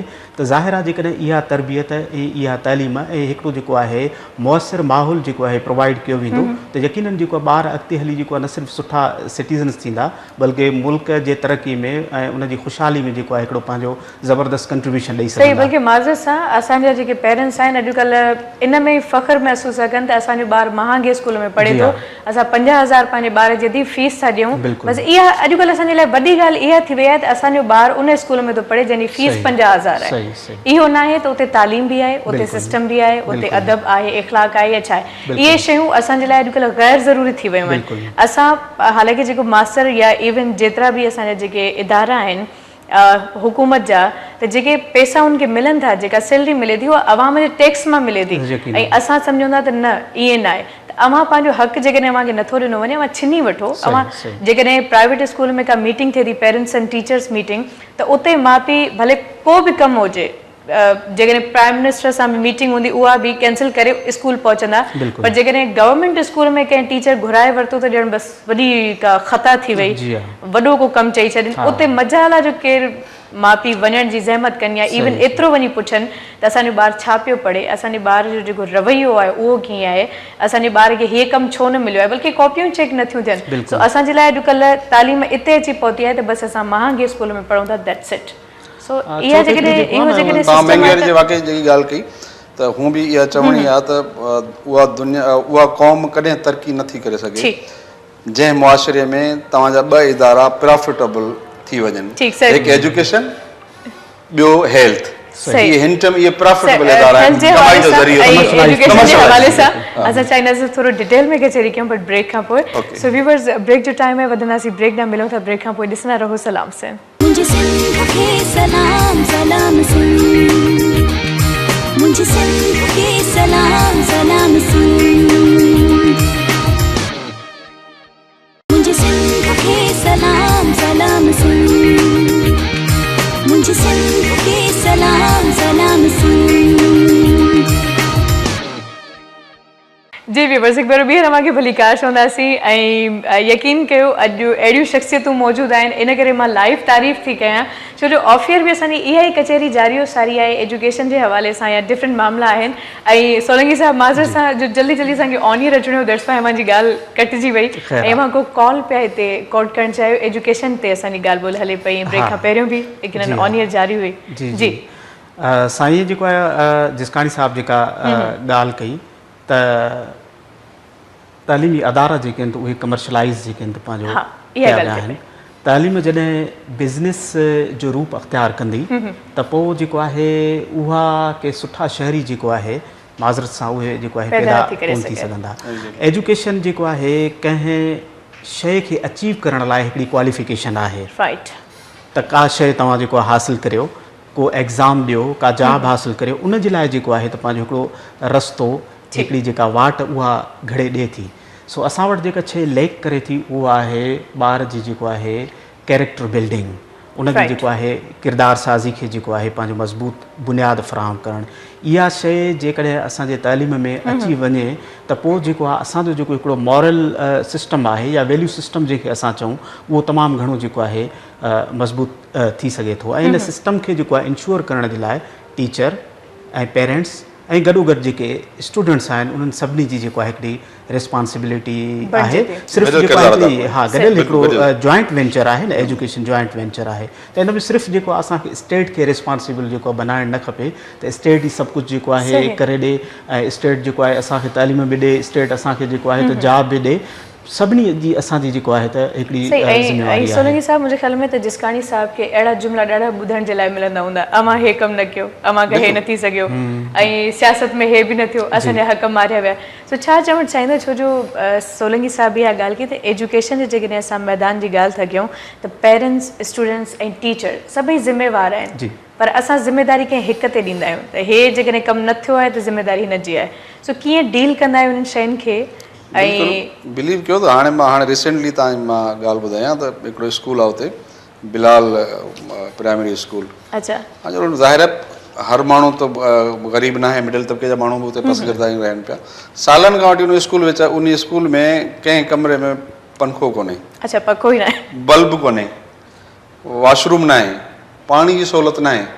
त उहे असांजा उहा ई ॻाल्हि अची वई त असांजा पड़ोसी उन इलाइक़े जा रहवासी उन्हनि कहिड़ो किरदारु अदा कयो। छा उनखे ख़बर नहीं त मुंहिंजो पुटु पढ़े थो हिते, असांजा ॿार पढ़नि था पिया, गॾिजी सॾिजी मूंखे ॿिए दोस्त खे 4 दोस्त अचो यार हीअ स्कूल में कुझु बि कोन्हे, अचे गॾिजी कुझु कयूं, चलो गवर्नमेंट खे न या गवर्नमेंट खे ॿुधायो या गवर्नमेंट खे कंहिं ऑफिशियल खे वठी अचो भई हीअ शइ हिते कोन्हे, उहे नथा करनि त तव्हां पाण गॾिजी सॾिजी कयो। त बिलीव कयो उहे हाणे असां रिसेंटली उते असां पंखा लॻाया आहिनि पंहिंजी मदद पाण ते, उते जेको आहे लाइटिंग लॻारायूं पिया, कोशिशि कयूं पिया, दर दरवाज़ा ई कोन आहिनि उते स्कूलनि में। त उहो ॿुधायां त छा जेके पाण में असां जेतिरे ताईं उहे ई जेके सोलंकी साहब खे जेके पाण में कंट्रीब्यूशन न कंदासीं असां सभु मिली करे, ओतिरे ताईं तव्हांजी तालीम या तव्हांजो उहो माहौल उहो नथो थी सघे। सिर्फ़ु असां गवर्नमेंट ते फोकस कयूं, बसि गवर्नमेंट करे, हीअ बि शइ गवर्नमेंट करे, हीअ बि शइ गवर्नमेंट करे। अच्छा, माण्हुनि में इहो आहे त चवंदा आहिनि बसि जल्दी जल्दी जल्दी बि हे शइ थिए। अच्छा, इहा न सोचींदा जल्दी थियण में नुक़सानु कहिड़ो आहे। बिना प्लानिंग जे तव्हां कमु कंदो, मां पंहिंजे इलाइक़े जी ॻाल्हि ॿुधायां त बिना प्लानिंग जे इलाही कमु थियो, किरोड़नि जा कमु थिया, लेकिन नज़र न पिया अचनि। डिस्ट्रीब्यूशन पाणी जूं लाइनूं लॻियूं, अॼु पाणी माण्हुनि जे घर नथो पहुचे। उनजी वजह छा आई? उनजी वजह इहा ई जज़्बाती। मां माण्हुनि खे बाबा जज़्बाती न थियो, तव्हां सिर्फ़ु वेट एंड सी, तव्हां ॾिसो असां कीअं कमु था कयूं, सिर्फ़ु सबर सां असां प्लानिंग सां कमु कयूं, प्लानिंग सां तव्हांखे असां लाइनूं विझी ॾियूं, प्लानिंग सां असां सेवरेज सिस्टम तव्हांखे विझी ॾियूं, ताकी तव्हांजे घर में प्रॉपर पाणी अचे, कम से कम उहा 20, 25, 30 साल तव्हांजी लाइन हली सघे। न बसि माण्हुनि खे यादि बसि अॼु जेकी शइ थिए उहो सुभाणे इंतज़ारु न करणो। अच्छा, पाणी जी ॻाल्हि थी ऐं ऑफ ईयर असांखे इलाही कॉल्स अचनि पियूं, पर छाजे करे जो कचहरी माशाल्लाह एतिरी बहितरीनु हले पई ऐं विच में ॻाल्हि कटिजे थी त यकीनन उहा रहिजी थी वञे। सो दैट्स वाइ असां न पिया वठूं, पर हिकिड़ो अहम सुवालु उथियो आहे ऐं मूंखे हैरत बि आहे, तजसुस बि आहे ऐं यकीनन मां चाहींदसि थोरो छाजे करे सुवालु उथियो आहे त उन ते ज़रूरु ॻाल्हि कई वञे त पंजाब में मानी 4-5 रुपया खां वधीक कोन आहे ऐं हिते ॾिसो 8 रुपया 9 रुपया मानी थी मिले। सो यकीनन इहो बि हिकिड़ो बुनियादी हक़ आहे, त बैलेंस छो न आहे? असांजे हिकिड़े ई मुल्क में मतिलबु रहंदे करे पंहिंजनि ई सूबनि जे विच में एॾो फ़र्क़ु छो आहे? उन फ़र्क़ जी तव्हां ॿुधायां त कराची शहर जो तव्हां मिसाल वठो, कराची शहर में न सिर्फ़ु पंजाब बल्कि कश्मीर, वज़ीरिस्तान, सरहद, माना पूरे मुल्क जा माण्हू, हिन टाइम 2.5 करोड़ आबादी पॉपुलेशन तव्हांजी कराची में थी वई आहे, कराची में, ठीकु आहे न। सो उन सां इहो फ़र्क़ु ज़रूरु पए थो। तव्हांजी महांगाई जी ॻाल्हि कई त असां गवर्नमेंट जो इन में कसूर न कोन्हे। अच्छा, असां मुआशी तरह असां पंहिंजो पाण असां इख़लाक़ी तौर ते असां करप्ट थी चुका आहियूं हद खां वधीक। उनजी वजह छा आहे? कुझु टाइम पहिरियां असांजा दोस्त सेनेटर्स अमेरिका विया, उतां जा सेनेटर सां ॻाल्हि ॿोल थी। अच्छा, उन्हनि एप्रिशिएट कयो, चए माशाल्लाह तमामु गवर्नमेंट ऑफ पाकिस्तान में सुठो कमु थिए पियो, मुआशी तरह बि माशाल्लाह पाकिस्तान अॻिते वधे पियो, सभु उन्हनि बाक़ाइदा एप्रिशिएट कयो। लेकिन हुननि चयो त असां मुकमल हिकिड़ी सर्वे कई आहे उते पाकिस्तान में, हेठे नंढड़े हेठे खां वठी तबिके खां वठी मामूली रेड़ी वारे खां वठी मथे लेवल ताईं असां उन्हनि चयो त असां सर्वे कई आहे। असां इहो ॾिठो आहे त तव्हांजी जेकी क़ौम आहे उहा इख़लाक़ी तौरु करप्ट थी चुकी आहे। इख़लाक़ी तौरु कीअं? कीअं इख़लाक़ी तौरु कर पए हिकिड़ो रेड़ी वारो मामूली रेड़ी वारो आहे चे उहो बि सुबुह जो जॾहिं अचे थो रेड़ी लॻाए थो उहो बि चए थो त मां कम अज़ कम मूंखे कंहिं बि सूरत में चाहे मां वज़न में बेईमानी कयां चाहे मां ग़लति शइ विकिणी बेईमानी कयां मूंखे 1000 खां 1500 रुपया घर खणी वञणा आहिनि हुनखे इहो ई माइंड सेट हूंदो आहे हिकिड़ो मामूली रेड़ी वारो उनखे इहा न आहे त हे मां जंहिं इलाइक़े में इहा शइ विकिणां हे मुंहिंजा पड़ोसी आहिनि हे मुंहिंजे इलाइक़े वारा आहिनि न हुनखे इहा त 1000 1500 मूंखे खणी वञिणो आहे चाहे मूंखे हराम जानवर जो गोश्त छो न विकिणणो पवे चाहे मूंखे घी में ॿियो कुझु छो न मिलाइणो पवे दाल में कुझु मिलाइणो छो न पवे अटे में छा कुझु न मिलाइणो पवे अॼु खीर ॾिसो तव्हां कंहिं बि दुकान खां खीर घुरंदो उन खीर में मिलावट खीर में मिलावट त असां इख़लाक़ी तौरु असां पंहिंजो पाण असां इख़लाक़ी तरह करप्ट थी चुका आहियूं जेतिरे ते असांजो माशरो पाण खे चेंज करण लाइ पाण किरदारु अदा न कंदो पाण बहितर थियण जी कोशिशि न कंदो त तव्हां ईअं न चओ त वक़्त जी जेके हुकूमत आहे उहा कुझु करे ॾेखारींदी न असांखे पाण खां शुरूआत करणी पवंदी असांखे पाण खे किरदारु अदा करणो पवंदो मां हीउ कारोबार थो कयां हीअ महांगी शइ मां छो थो विकिणां हीअ मुंहिंजी क़ौम आहे पाकिस्तानी आहियूं हीअ सभु मुंहिंजो ग़रीब तबिके सां मुंहिंजो वास्तो आहे त हीअ ग़रीब माण्हू वीचारो आलू ख़रीद करणु थो अचे या टमाटर ख़रीद करणु थो अचे या खीर मां हिनखे 2 नंबर पाणी विझी खीर में ॿिया केमिकल विझी मां हिनखे खीर थो हिन जा बि नंढा मासूम ॿार हूंदा त इहे शइ जेतिरे खीर जी मां ॻाल्हि कई त असां नंढा हूंदासीं असांखे यादि आहे त हालांकि मेहूं गंज हूंदियूं हुयूं पर खीर विकिणणु गुनाह सम्झो वेंदो हुयो चवंदा त खीर पीर आहे न की विकिरो न आहे करणो ऐं अॼोके दौर में एॾी मिलावट खीर में थी थिए त यकीनन हिन महिल असांजो जेको ज़ाती किरदारु आहे उहो ॾाढो ख़राब थी चुको आहे सही था चओ त असां करप्ट थी चुका आहियूं इख़लाक़ी तौर ते इख़लाक़ी हक़ीक़तन इख़लाक़ी तौर असां करप्ट थी चुका आहियूं जी सर हा मां इहो इन में ऐड कंदुसि त खिलजी घराणे जो हुकुमरान रही चुको आहे अलाउद्दीन खिलजी हिस्ट्री जॾहिं इंडियन हिस्ट्री असां पढ़ूं था त उनजी प्राइस कंट्रोल पॉलिसी जेको आहे त असांखे जेको आहे हैरत जी हिकिड़ी दुनिया में वठी थी वञे त एतिरी वॾी जेको आहे सल्तनत सॼो हिंदुस्तान ऐं उन वक़्तु असांजो जेको आहे पाकिस्तान वारो हिसो बि उन सां गॾियल पर उनखे प्राइस कंट्रोल पॉलिसी खे एतिरो त इफेक्टिवली जेको आहे एग्ज़ीक्यूट कयो वियो उनखे इन्फोर्स कयो वियो जो हिकिड़ो बि दुकानदार सवाल ई पैदा न आहे त कंहिं शइ जी क़ीमत में थोरो बि जेको आहे इज़ाफ़ो करे सघे या का जेको आहे ग़लति शइ या का 2 नंबर शइ जेको आहे डिफेक्टिव उहा जेको आहे सेल आउट करे सघे त हाणे हुकूमत तरफ़ां जेको आहे हिकिड़ो इहो स्टेप जेको आहे ज़रूरु हुजणु खपे ऐं मां सम्झां थो शायदि जेको आहे उहो हूंदो त उहो प्राइस जेका लिस्ट आहे त उहा असांखे नज़र ईंदी आहे फ्रूट शॉप्स ते वञो वेजिटेबल शॉप्स ते वञो या ॿियनि जेको आहे दुकाननि ते पर उनखे जेको आहे इन्फोर्स करण जी जेको आहे तमामु घणी ज़रूरत आहे हिकिड़ो चेक सिस्टम हुजे त छा विकिरो थिए पियो ऐं पंहिंजो जेको आहे कीअं विकिरो थिए थो पियो ऐं छा जेका हुकूमत क़ीमत मुक़ररु करे चुकी आहे त उहा लागू थिए थी त इहो हिकिड़ो जेको आहे हुजणु खपे ॿी ॻाल्हि साईं वारी जेको आहे त माण्हूअ खे जेसीं ताईं पंहिंजे अंदर खां ऑनेस्ट नाहे थियणो माण्हू पाण खे तब्दील करे जेको आहे पाण रिस्पॉन्सिबल हुजे ऐं इहो सम्झे त हीअ सोसाइटी जा समूरा फ़र्द जेको आहिनि त इहे मुंहिंजे ई समाज जा फ़र्द आहिनि इहे ॿार जेके मुंहिंजा ई ॿार आहिनि ऐं हीअ सभु माण्हू जेको आहे पंहिंजा आहिनि जॾहिं असां हिक ॿिए खे ओन कंदासीं न त पोइ असां जेको आहे पंहिंजे डीलिंग्स में असां पंहिंजे किरदार में पंहिंजे बिहेवियर में जेको आहे उहे ऑनेस्ट हूंदासीं ऐं स्ट्रेट फॉरवर्ड हूंदासीं सही ऐं मां लिस्ट जी ॻाल्हि कई त लिस्ट बिल्कुलु हुकूमत जे तरफ़ां जारी थी हुई मूंखे बि यादि आहे ऐं इन हवाले सां मां सही चयो त सभ खां वॾा ज़िमेदार असां पाण ई आहियूं ऐं कंहिं बि दुकान वारे खे मां चयो त इहा लिस्ट मूंखे ॾेखारियो भला जेका हुकूमत जे तरफ़ां मूंखे मिली आहे त बजाए जहिड़े जे कुझु हथु कोन पियो अचे वधि में वधि माण्हू 5 दफ़ा जहिड़ो करे सघे थो उन खां पोइ पंहिंजा हथियार जेके बि हूंदा फिटो ई कंदो ऐं उहो ई थियो काफ़ी दफ़ा मुंहिंजो बि क्लेश थी पियो ईअं भाॼी वठंदे या कुझु बि त भई छो जॾहिं हुकूमत ही रेट्स ॾिना आहिनि त तव्हां हिन ही रेट्स छो न मतिलबु हिन खां वधीक तव्हां छो था विकिरो कयो लेकिन जहिड़े खां बहितर आहे पोइ माण्हू चवंदा चङो ठीकु आहे भला 2 रुपया मथे सही उहो ई BP हाई आहे रहंदो हाई न थी वञे सो इहो ई प्रॉब्लम आहे त पोइ असां पाण ई वरी पोइते बि हटी था वञूं असां को एक्शन नथा वठी सघूं या कंहिंखे असां सज़ा नथा ॾियारे सघूं छो जो वरी हुकूमत जे तरफ़ां 2-3 ॾींहं सख़्ती थी उन खां पोइ वरी साॻी रूटीन ते अची वियासीं आहे न ईअं सो अलाह करे त सख़्तियूं थियनि थोरियूं ज़रूरी आहिनि ऐं आवाम थी सघे थो त वक़्ती तौर ते उन सभिनी शयुनि खे नेगेटिव वे में वठे बट उहे हक़ में आहिनि अक्सर ईअं थींदो बि आहे एहतिजाज बि थींदा आहिनि रोड बि बंदि थींदा आहिनि त इहे ॾाढो ग़लति कमु थी वियो आहे पर अवां हिकिड़ी ॾाढी ज़बरदस्त ॻाल्हि शेयर कई मूंखे बाद में अहसासु त ईअं बि कॾहिं कॾहिं थींदो आहे त कुझु कम जेकॾहिं नथा थियनि त हक़ में बहितर हूंदा आहिनि सो ज़रूरी हूंदो आहे त माण्हू हर शइ खे तहमुल सां थधे दिमाग़ सां थोरो सम्झण जी कोशिशि करे पर अॼुकल्ह असां वटि थधे दिमाग़ खां सवाइ बाक़ी सभु कुझु आहे असां जेकॾहिं को डिसीजन वठंदासीं कोई स्टेप वठंदासीं त या त कावड़ में वठंदासीं या जज़्बात में वठंदासीं, ॿई ऑप्शन्स असां वटि हूंदा आहिनि, पर असां कॾहिं बि तहमुल सां को स्टेप अॼोके दौर में नथा वठूं। इहो ई रीज़न आहे त असांजा जेतिरा बि डिसीजन आहिनि उहे सभई ग़लति था साबित थियनि, पोइ बाद में जॾहिं अहसास थो थिए त पोइ वक़्त जी इजाज़त कोन आहे। सो वॾी महिरबानी, थैंक्स अलॉट, क़ीमती वक़्तु ॾेई अवां हिते आयो, ॾाढी ख़ुशी थी, इलाही कचहरी थी, इलाही कुझु रहिजी वियो जेको इनशाला वरी अवां ॿिन्ही खे कॾहिं ज़हमत ॾींदासीं ऐं इन बारे सां गुफ़्तगू कंदासीं। आख़िर में जिसकाणी साहब व्यूअर्स खे छा पैगाम ॾियणु चाहींदो?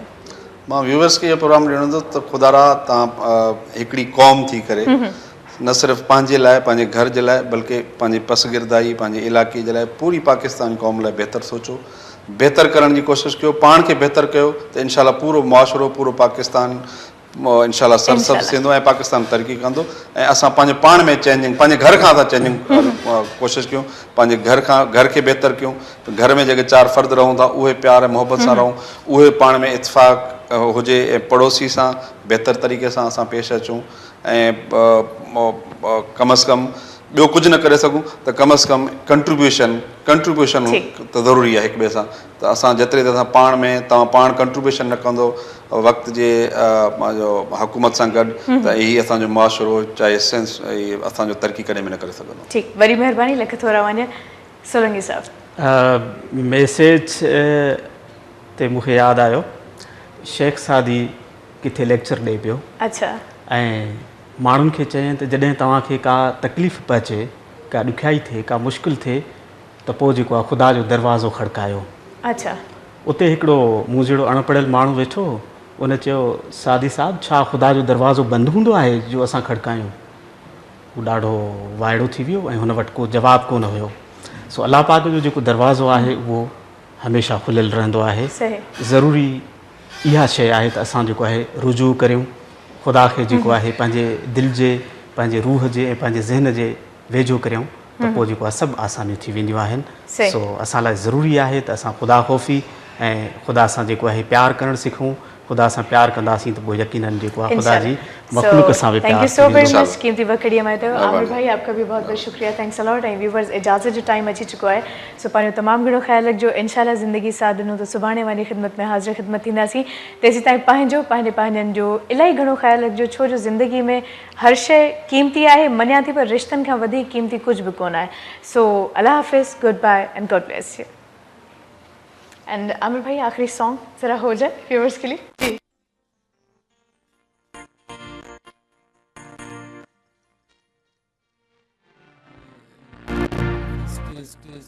फर्स्ट ऑफिशियल वीडियो सॉन्ग और सोलंगी साहब की तवज्जो से पीटीवी नेशनल ऑन एयर हुआ।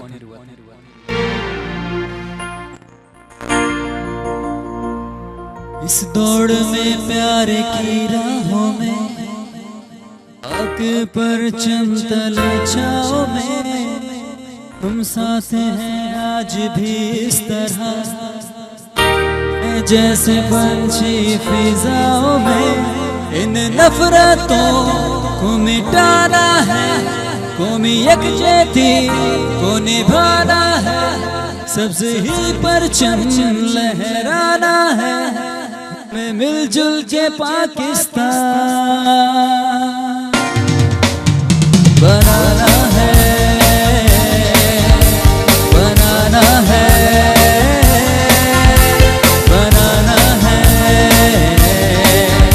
हमें मिलजुल के पाकिस्तान।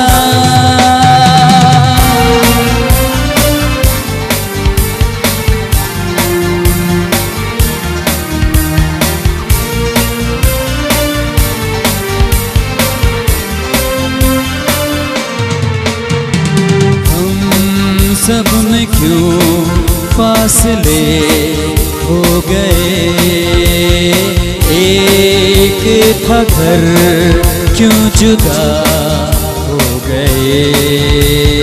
आज सबको मिलकर हम दिखाएं, हाथों में सब्ज परचम लहराए। इन नफरतों को मिटाना है, कौमी यकजहती को निभाना है, सबसे ही परचम लहराना है, हमें मिलजुल के पाकिस्तान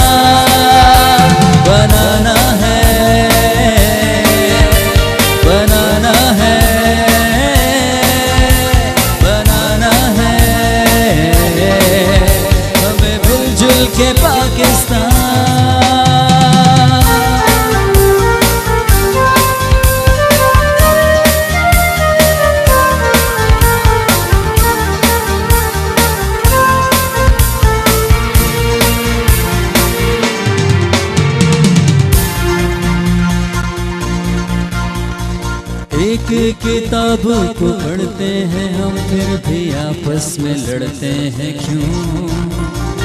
एक वतन के रखवाले हैं तो ज़बानों का फर्क है क्यों।